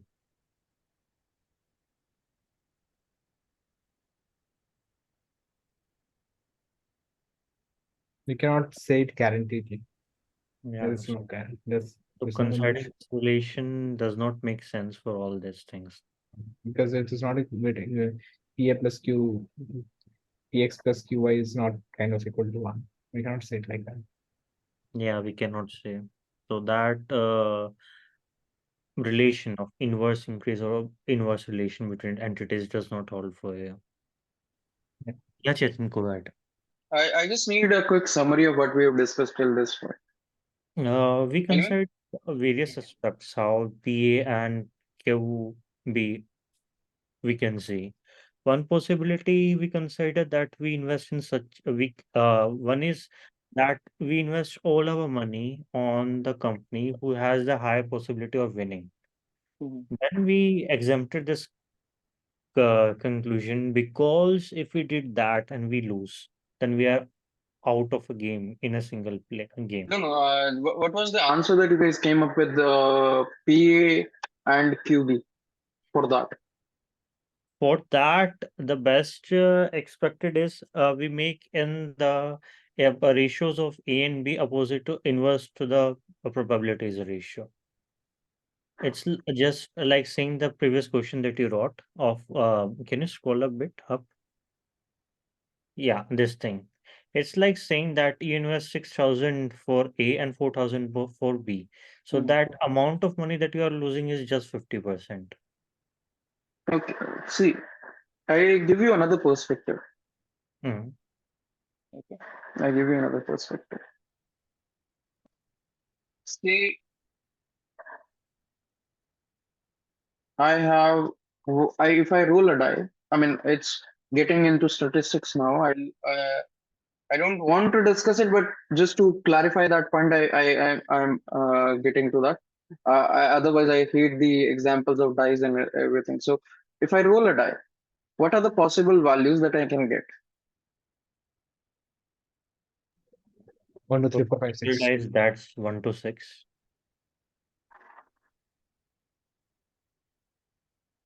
Correct? These Yeah. are the possible values. I say, what is the possibility of me getting 1? It's 1 by 6th.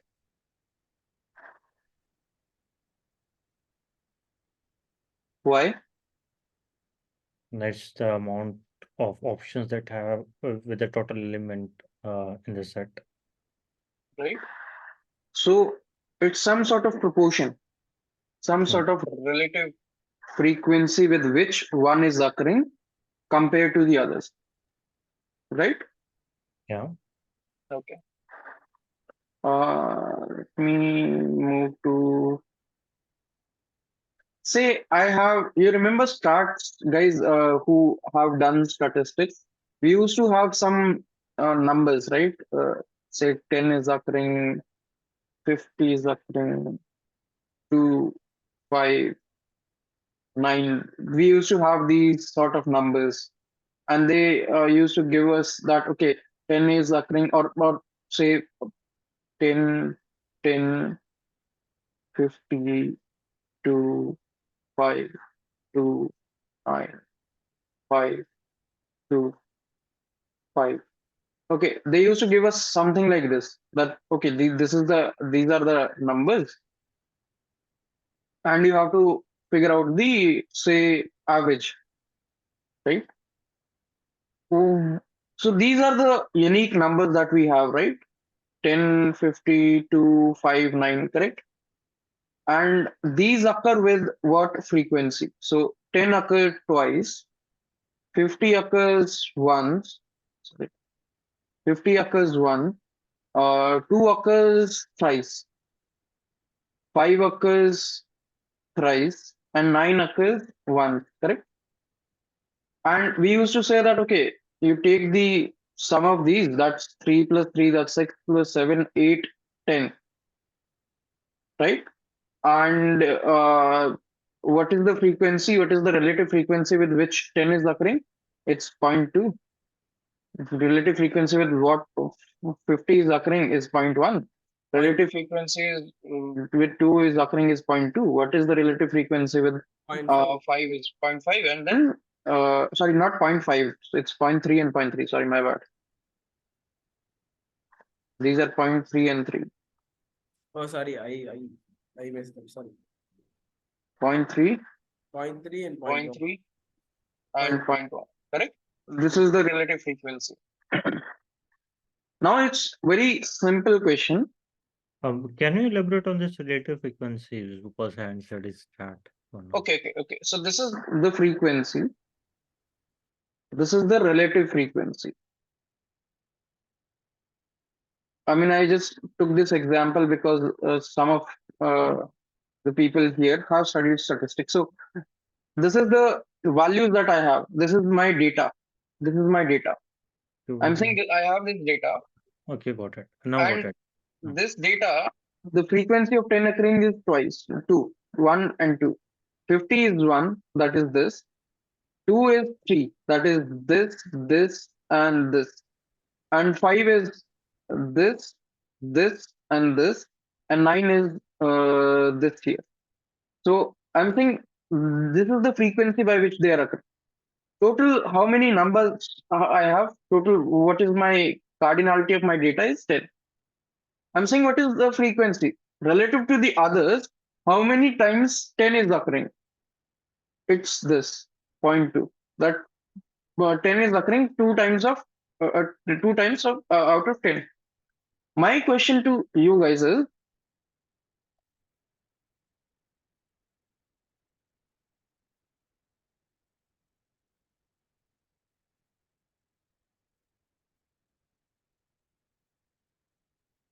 those who have studied stats, I'll explain Ankit why we did what we did. But those who have studied statistics, I just want you guys to answer this. Not trying to teach you anything new, just trying to connect the dots.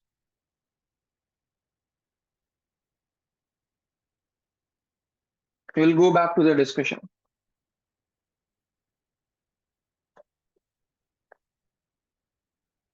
Who else is here? Maria has studied this with me. Maria, would you like to answer this?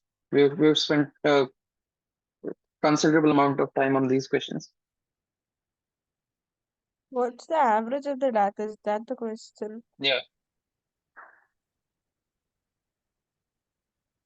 It's 10 times 0.2 plus 50 times 0.1, 2 times 0.3.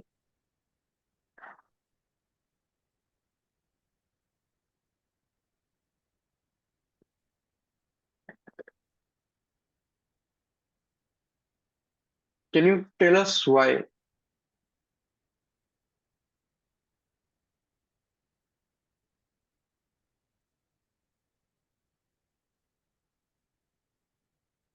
You're right. I just need a why for this.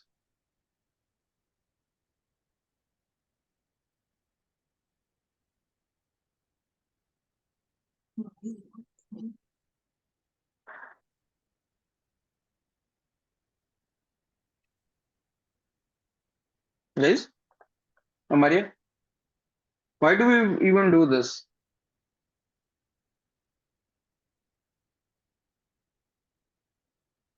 What does this mean?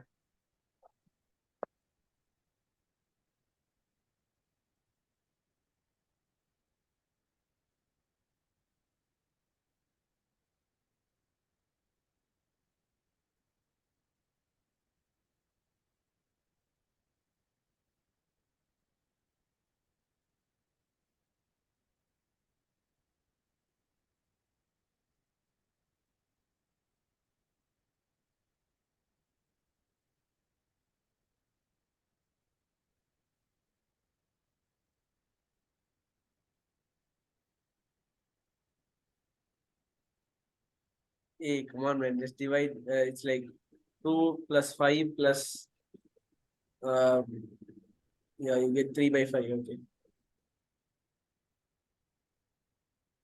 I just want someone to explain what I'm doing here. You are trying to find the average of all the probabilities occurring, right?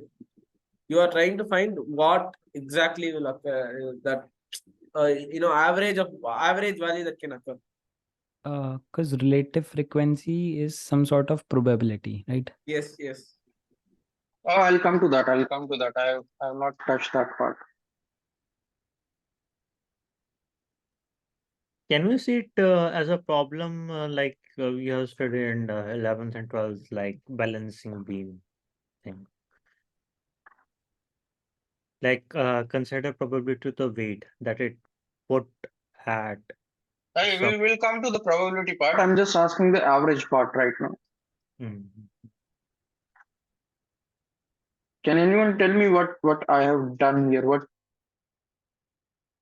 I started from here. This is what Maria told me.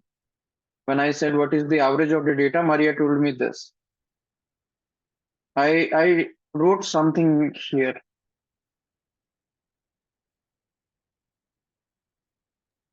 So what basically Chetan is trying to tell us is that probability has something to do with the average. I'll come to the probability part. Forget about probability. Just focus on this.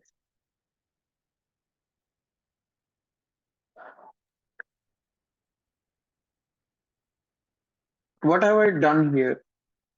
So you have kind of taken the relative frequency of each and every element of a set, and you have kind of multiplied it and then added all of them together. And as we can see it mathematically is equal to the average. Correct? This is all that I've done here. I've just expanded the whole. So what we infer out of this calculation is that if we are going to take if we are What is okay? Before that, before we go there, I want someone to tell me what should I write here?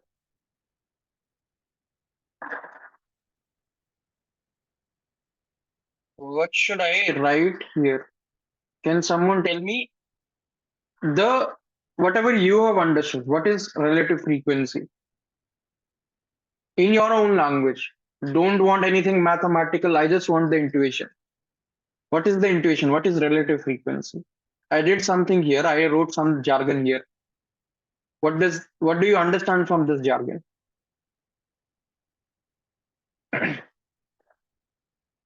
Anyone?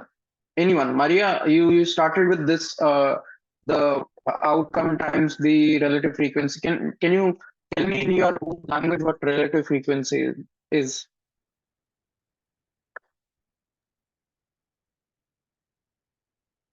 Maria? It's the ratio, like one observation occurs among the total observations. So frequency or let me just remove the word frequency from here. Number of times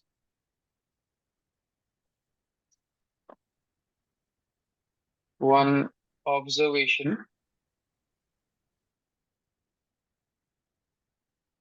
occurs divided by total number of observations, correct? Okay. You understood this, right? Whatever I've written, guys? Anyone who has any doubt in this part? Because I'm going to relate it to something now. Anyone has any doubts on this? No. Okay. Now, if you don't have any doubts, I have written number of times one observation occurs divided by total number of observations. Can you tell me what I did here?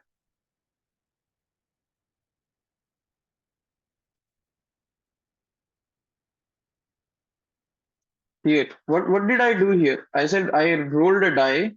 I got these are my possible values. What is the probability I will get a 1? What did I do here? How did I even come to this point? Anyone? You exactly got the relative frequency of each.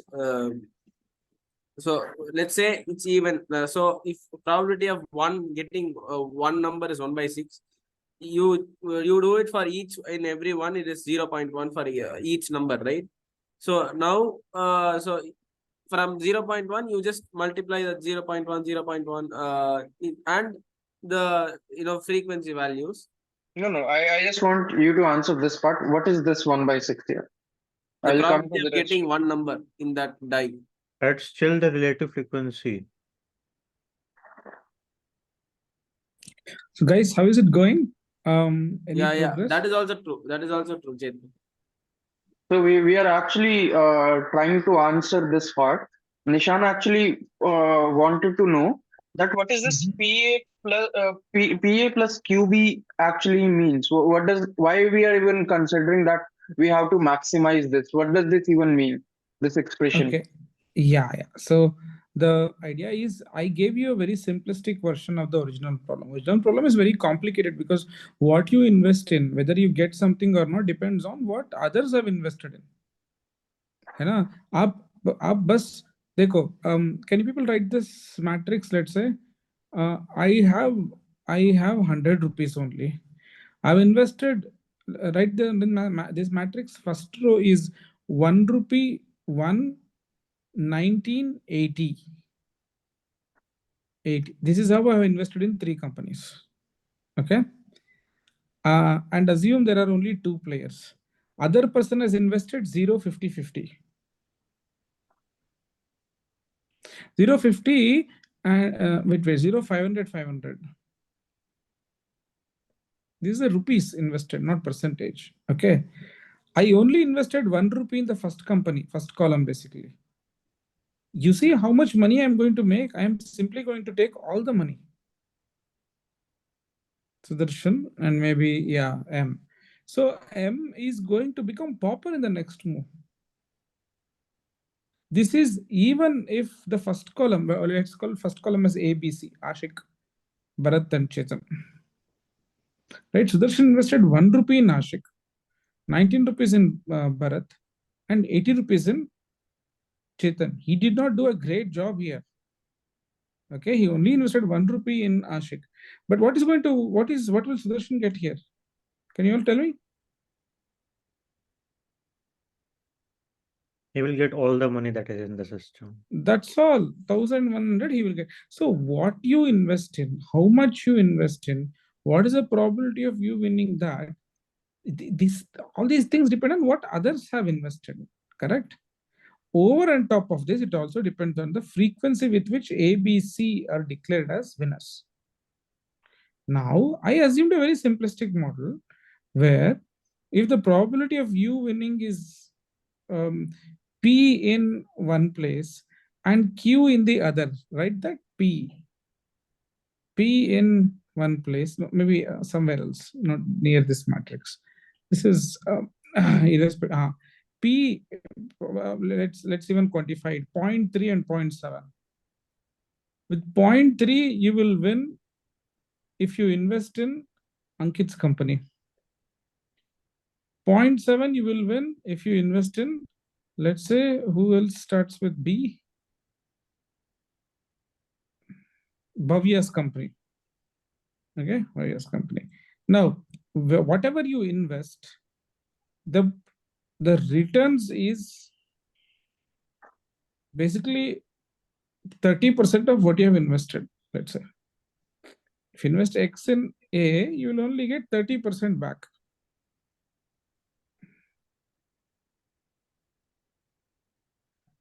All right. If you invest in B, you'll get 70% back. Assume this is over and top of your principal. There's an interest, right? Where will you invest? How much? If you invested in A alpha, in B beta, the returns will be 0.3 alpha plus 0.7 beta.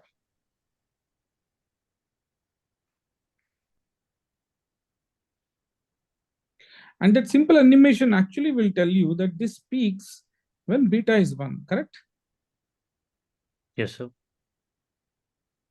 That you people realize, right? Yes, sir. Yes, sir. Yes, sir. This is a very simplistic version of the problem if there is no external factors influencing your influencing the game. But the problem in the matrix on the left side is this is a very complicated version of the right side problem. You're not guaranteed to win anything here conclusively simply because your winning anything depends on how much you have invested and how much others have invested in other places. So, but even if we consider beta value to be 1 now, there is still a risk factor. What if A P company win? Then we will just go bankrupt in a No, single if B company win, no, what are you saying? So if A company wins, is it? Yeah. If A wins, you don't get anything because your alpha is invested as 0 there. Okay, yeah, that okay. It's a single investor game with 2 companies. Correct. Okay. Correct. This is a very simplistic version of the bigger problem. In fact, it's a modified version of the bigger problem. I wanted you people to realize this much, which you people realized you actually got confused in the middle and you were discussing from first principles. What is happening here? Bolke, you are just plucking out your hair on the head, which is a good mode, right? But you all realize that someone winning depends on how someone else is being foolish here. Because M, if he invested 2 rupees in A, he will sweep off 2/3 the property money, right? M 0 की जगह में 2 रुपया लगा के 498 इस तरफ लगाएगा. Correct? Can you change that 0 to 2? 500 to 498? The matrix. 2, 498, 500. Now, what will happen if A wins? He gets 1/3. No, if M wins, I'm sorry. 2/3. 2/3 is the entire money he will win.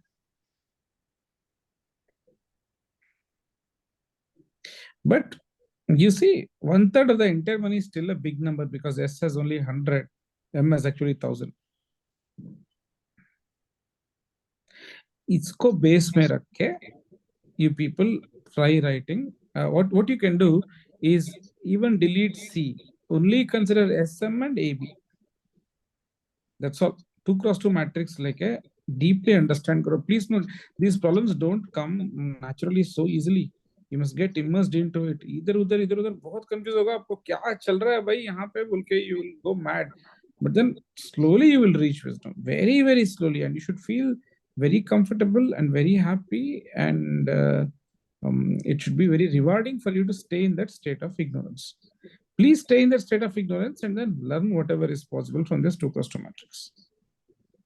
Okay, all of you understand what is this 2x2 matrix, right? Yeah. Go ahead. This is a very strong and a very whatever frequently used machine learning idea. इसको समझ में आ गया तो आपको बहुत सारा algorithm समझ में आ जाएगा. Which means if you're struggling here, know that the ray of hope is that you will not struggle with 5 other questions in machine learning.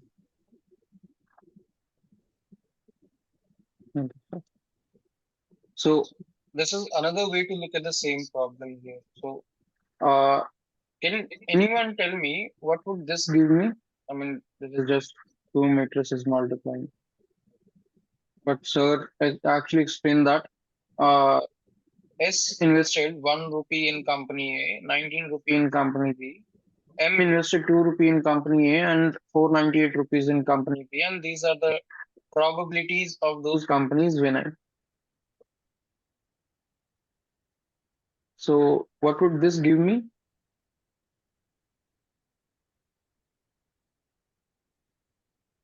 Anyone?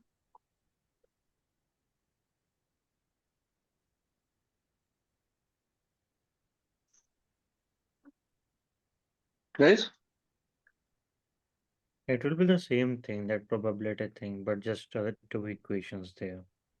Yeah, So, obviously. There we were only talking about 1%, right? Maximizing the returns for a 1%. That's why we took that. But do you see what this expression is now? Nishan? This is, isn't this the same thing that we wrote here? And isn't this the same thing that we wrote here as well? Yes, we can see that. So these are all the same thing. Different ways to call Nishan. You can call him Nishanur as well. Same thing. The idea still remains. The idea is the same. This is what it means. And we are saying that how can we maximize that? We saw that graphically there, the maximization part. How can we maximize the returns? What should be the values of A and B and P and Q? no, but here the thing is, here not that thing changes. Yeah, Here- obviously it's a build up on that, right? So the thing is, like here, your returns are like Will be your vectors. Your investments are like your row vectors. correct. So why don't we see this matrix, first matrix, as just some sort of decomposition or something? Like it has two pictures that are prominent here. One is like Decomposition how? that I'm thinking like I think it's better that we see this matrix as two pictures or somehow in such a way that this characteristic is maximized, like our investment and the return thing. So how can we see that thing, this picture clearly, more clearly? I want to maximize my return, not my investment. So that is to say only long-term investments kind of makes sense. Why? No, but your investments gives I didn't. We didn't even come to that point. I just wanted to know why. Why did you even say that? Why Because we are long term talking, investment? because we are talking about relative frequency. So what? How does that relate here? Because every time we are not going to win, sometimes we are going to lose. So, So it is the total sum of okay. all the outcomes which is going to make sense. For example, if you're going to play only one round, we may end up losing. Even if we are kind of choosing the optimum value. But what happens if that long run average goes down? You end up losing in that. No, if for example, if the probability is 0.7 and we have kind of betted more on on something that is 0.7, then in the long run we are going to win, of course.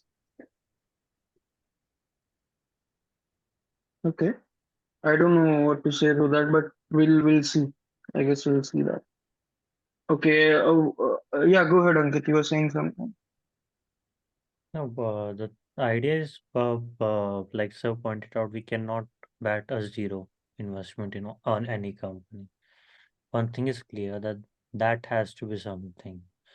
But the question is how we are investing determines how much, how I invest and how other invest determines how much return I'm going to gain.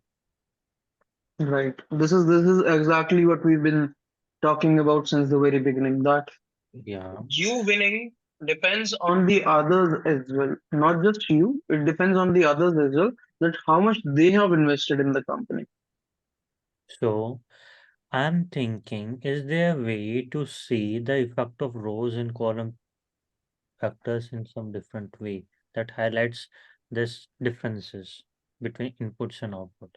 I'm considering inputs to be the current the decision that you are making when you are investing the amount of money. Hmm. Output, I'm considering your this returns that you are getting. So this matrix that sir has given us is really interesting, isn't it? It's really, really interesting matrix. Like No, I have like S has only 20 rupees, fine. And Mr. M is kind of capitalist here. He's having 500 rupees. But you can make them equal as well, but the idea still remains. The idea still remains. They've invested some part of their capital in one company.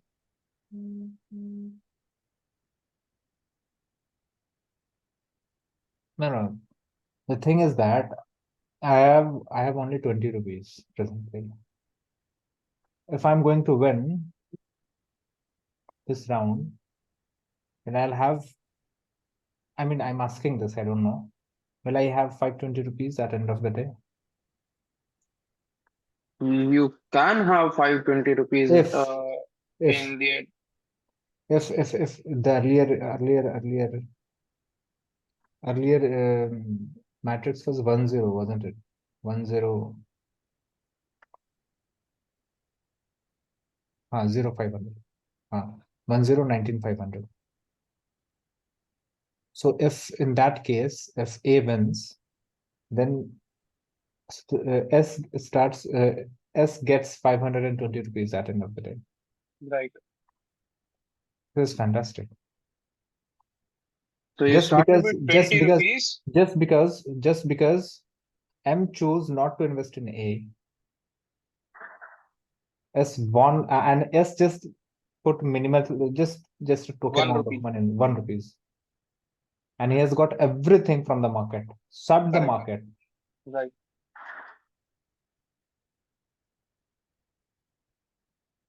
This is the idea that I was talking about, that it does That not is this matter is the what case. percentage you're investing. It depends what percentage of the shares you hold in the company. What percentage of the share I hold in the company? If I am holding the maximum amount of share, I'm going to get a maximum amount of return. You got the idea now. So clearly 119,0500 is the kind of matrix where we kind of very clearly see what do we mean by maximizing. In that case, M has not maximized their returns, right? But it has. Okay, in that, see, that's the thing. In this there we only were concerned with A and B, right? A and B and P and Q. Here we are concerned with the others' investment as well. To maximize our own investment, we need to worry about somebody else's investment as well. It's not that how our investment pattern will give me the maximum returns. I'll have to worry about somebody else's investment pattern as well to maximize my return. So can you kind of relate these two things with PA and QB? PA plus P- QB. Okay. You see, this is what you're having here. What was PA and QB? You were talking about one person, right? PA You're QB talking is the about product of these two matrix and vector. Fine. Okay, now consider a different picture that I think is consistent with what we have studied with linear algebra. Okay, for an instance probability metric, probability, this vector is PQ. fixed. Yeah, Uh, you yeah, need we to fixed it. just at an instant, no? the column Mhm. vector. Right, we PQ. fixed it. Yeah, it's fixed. Now we want to decide what A and B vector has to be. Okay. That thing will definitely lie along probability vector because it's a single vector. Yeah. Lie along. Pardon, can you repeat that? What Lie M along. is like probability is your phi function. Yeah. Okay. Now you are considering your inputs. Input is your one vector A and vector B. Okay. So that vector will lie along the some scaled version of probability. Yeah. Because Some scaled version of So probability or some. linear combination of yeah, probability. probability is just a single vector. That's why I'm using the scale term. I'll have I'll need more elaboration on that. So you're saying that you're taking your probability as the input. Write it in the next line, like phi of A, comma phi of B. Okay, phi of B. Your phi is fixed. That is probability. If phi is your probability times A, just write in the next line, like phi of vector A. That is probability. Probability first. PQ vector PQ. Okay, you want to write it down. Yeah. But that's your investment thing, yeah. As it has to be as okay. The probability, it has to be your investments, not that thing I was thinking wrong. It has to be like your this thing and investment. PQ is this thing. Yeah, right. You write it right, like a PQ, write the vector PQ. In row wise, write vector S, that is 119.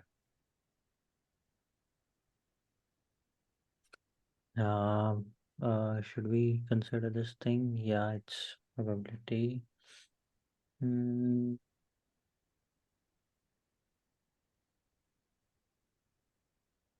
That will 2 by 2 now. We need 1 by 2. Just reverse them, like make P by Q as row vector and 1 by 19 as column vector, because we need a single values in the output. It has to be 1 by 1, no? Probability vector as row vector.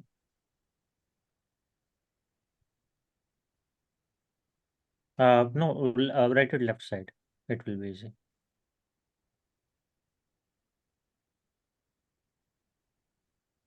Easy on the mind. Yeah, it's 1 by 2 and 2 by 1. It will give you 1 by 1. Okay, that's just your P thing.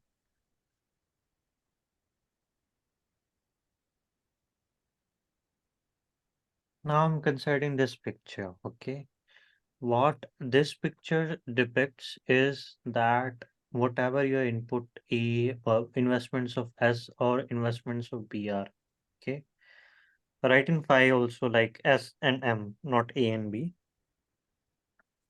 Later, if someone visit, that will avoid confusion.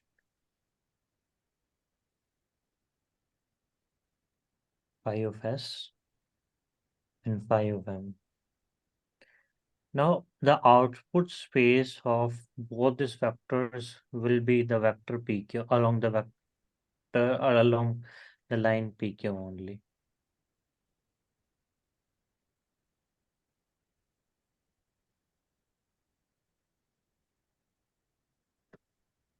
Yeah, do you guys agree at this point?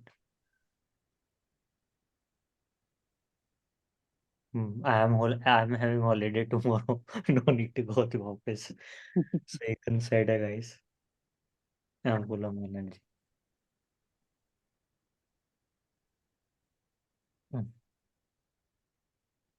Do you guys agree, like whatever the output of these functions is, it will lie along the line PQ?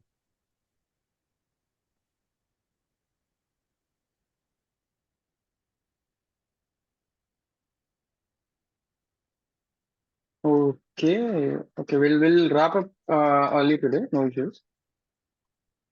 But before that, can anyone answer what Ankit is asking? Anyone? There will be output of this matrix will lie. This factor multiplication will lie.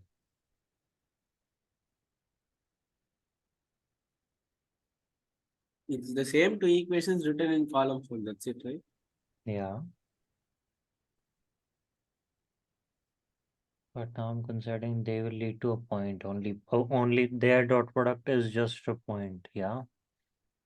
So essentially it is not a vector. So concerning vector picture, I don't think is right. It will give you the Single value. return. It will give me a single value. So considering them as a vector is not a good choice here. So this Oh, no, no, approach, no, no. They represent something. That single value represents the return S will get. And I mean, not the return actually. It will give you the no, on the on an vec- average how much money they that is will the retain. question. That is the question. the The vec- average return of money. Yeah, on an average, how much money they retain. They Retain. return. On an Retain. average, how much money they retain. Mhm.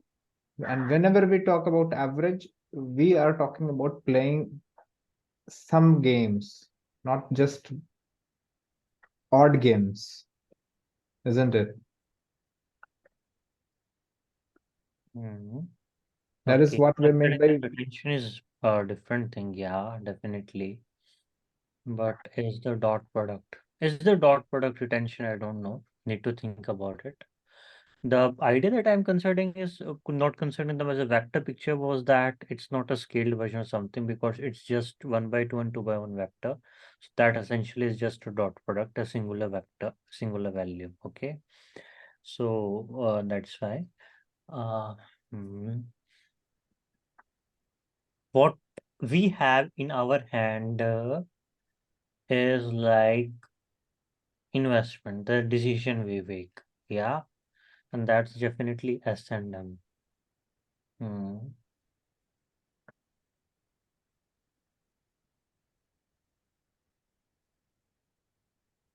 Anyone? so. I Chetan, want you to. Yeah, go ahead, go ahead. have we kind of figured out what did those that PA plus QB kind of represented? Can we write that statement? What is this PA plus QB is representing? Average, Weighted average. weighted average. Nishan, for mechanical engineering perspective, I will say it's just like a lever problem system. Okay, greater the arm length, more is the force. That thing. Sorry, more is Uh, the torque. yeah, वो the beam वाला जो examples होते हैं ना सोम वगैरह में काफी हुए. You can Hmm. consider that They're Even certain if there is a very less Okay. force, if the arm is long with the We're just modifying that question. Like it's just your balancing beam. Okay. Mhm. Is a probability. So consider it the fixed distance at which you have two buckets. Okay. You Mhm. have a third bucket that has a weight, and you want to distribute this weight on these two beams so that your balance is maintained at Balance is fixed maintained. position. And this Okay, fixed position great is your thing. probability. Great analogy, Ankit. Great analogy. We have to That's- keep the beam straight, right? yeah, beam And straight. that is the maximum that is what we mean by maximizing things. Yeah, here, but for this case, because it has multiple inputs and output. Of course, of course. Yeah, but here probability is essentially that fix the distance of the buckets that are on the beam. Yeah, of course, the fulcrum is kind of fixed. Yeah, fulcrum is fixed plus your bucket's position is fixed. You have a choice to put the weight as per your choice. So that thing is essential to and means mechanical engineering get this analogy quite well. Rest perspective. Mhm. Because weighted average comes, I think, from that itself, the balancing things. It becomes very easy on visually it becomes very easy when we are taking the example of this beam and weights being put in there. If you didn't Balancing. get it, then Nishan can write and show you guys. Means another this analogy. If Yeah, just Nishan. uh-huh. Demonstrate this thing like One second. different perspective.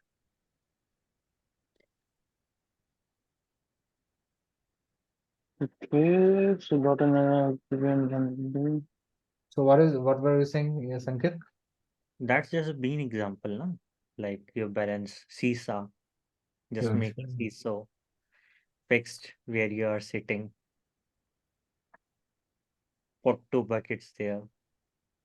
One second.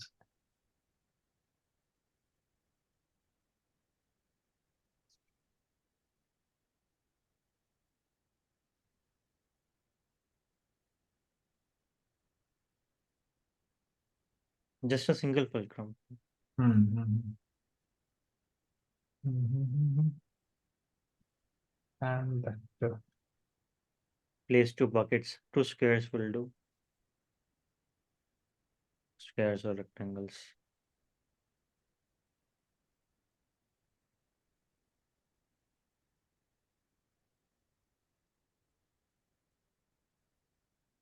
Yeah.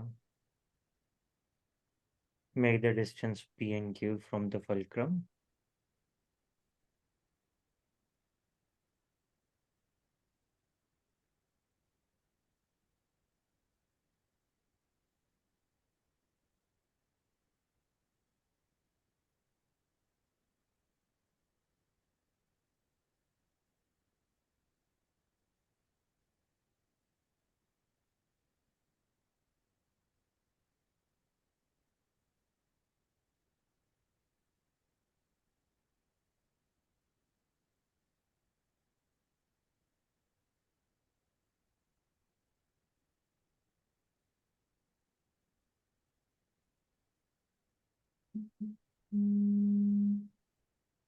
Okay, for instance, your P and Q is fixed.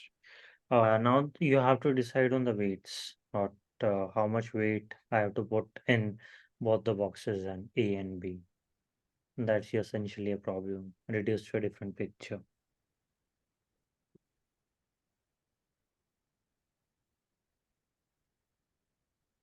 Ultimately, is you want to balance out that I don't lose everything, even if I don't gain everything. Yeah, that's because first thing is you need something in your pocket. So it's better that I don't lose everything, even if I don't gain anything. Okay. So that's best thing is if this beam, this your seesaw beam, lies straight. Okay, means you're not gaining much, but you're not losing much also at any point. But if anyone is making bad decision, then that money is coming to your pocket.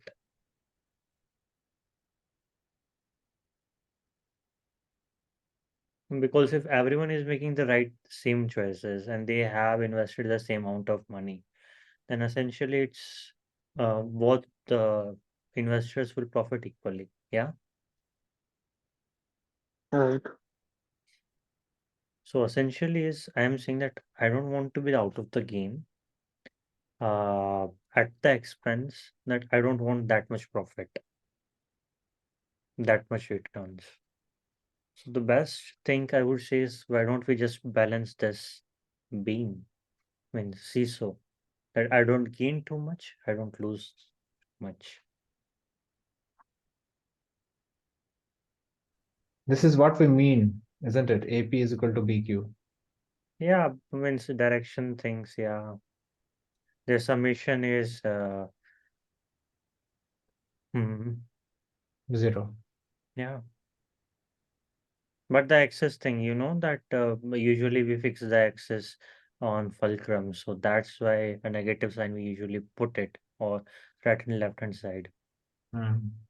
But if your fulcrum is at the leftmost portion, then this becomes just your summation problem, yeah. So basically, this P is kind of minus P. Yeah. AP minus BQ is equal to 0, that implies AP plus BQ is equal to 0.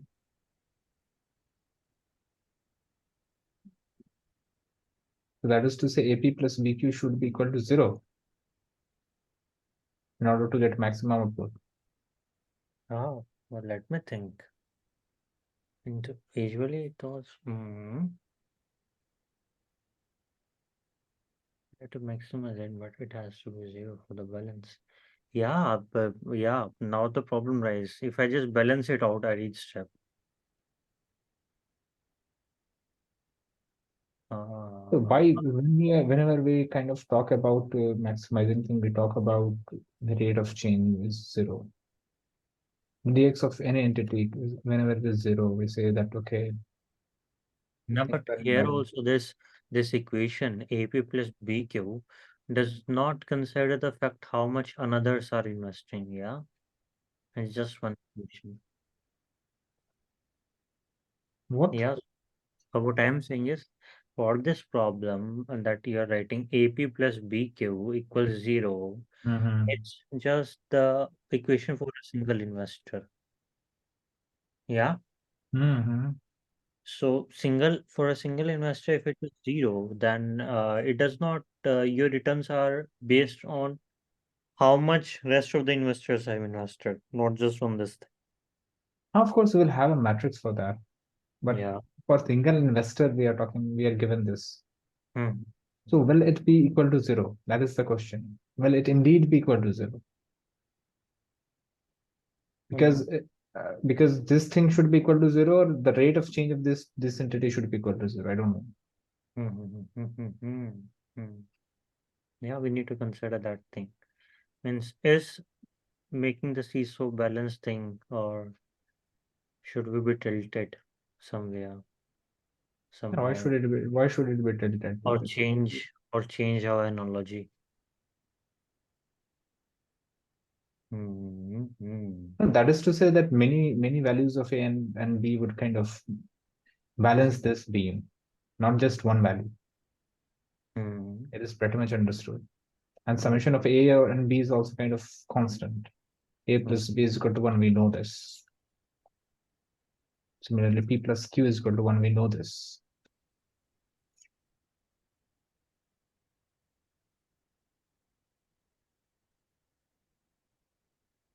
Things are kind of very much interrelated.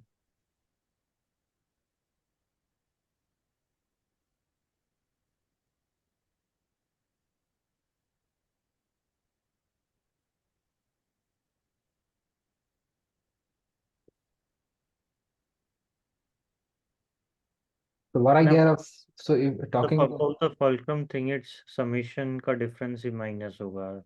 It does not exactly represent the plus thing. Okay, fulcrum even at let us take it very in a very raw manner. That is to say, I'll tell you what. Let's take it in a very raw manner. I think I need to Uh, change, find a better analogy to understand this thing. Can we go back to the discussion of the matrix? I think I'm not sure that if others are following this discussion or not. I Yeah, don't see but anyone talking. I also need to put a more thought on this Yeah, analogy. yeah. Yeah. correct. Okay. Yeah, go ahead, Shriram. You were saying something? No. I was just okay for what you said. Yes, Ah, realized. That. okay, understood. So, see, earlier, when we were taking, so this is what I have understood why, I mean, this is not the answer by any means, it's just the me paraphrasing what I have understood till this point that earlier we were talking about one person's investment in two companies. And we saw that how could we maximize that investment? That what should be the value of A and B and what should be the value of P and Q. Now we are talking, we have scaled that problem to a bigger problem. That bigger problem is, uh, okay, that bigger problem is that now I'm not the only one investing in the companies. I have other people investing in the companies as well. And my return does not depend on my investment, the proportion of my investment. My return depend on what percentage or what proportion of shares I hold in that winning company. So now I have additional uh, factors affecting my returns. That is investment of others. And now how do I maximize my returns? This is what I've understood till this.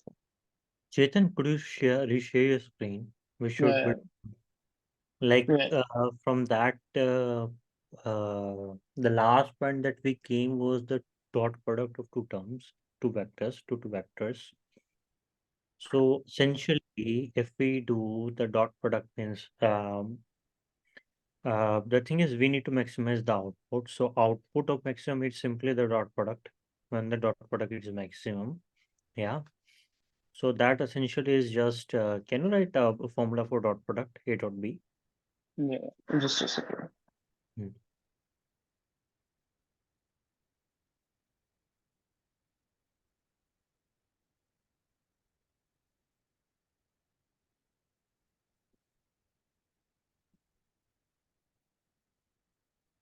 So now you have one thing, it has two parameters. It has three values, yeah.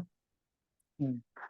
For probability thing, that is mode is fixed. Just write it, mode is fixed for an instance. Write it as probability also, so that later it does not confuse someone. Pardon? Write a to represent the probability. Yeah.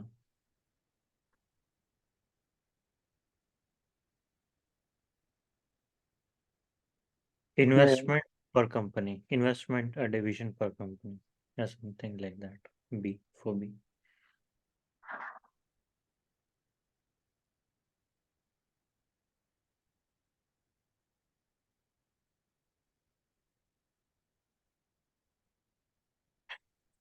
Okay. Now guys consider this thing. What's the trajectory of B? Or what type of path does this follow? B follow.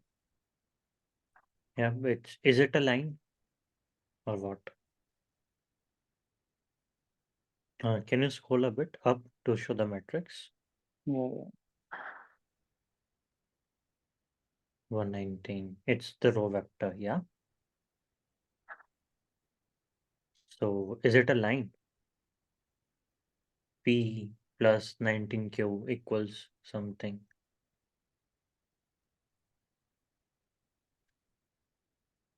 What that thing? Yeah, that thing is constant here. Yeah, the amount of money that you are having in your pocket is constant, yeah, essentially. So it's like saying x plus y equals to constant. your investment. One rather. Yeah, means for one investor. For one investors, the vector this B will lie along a line.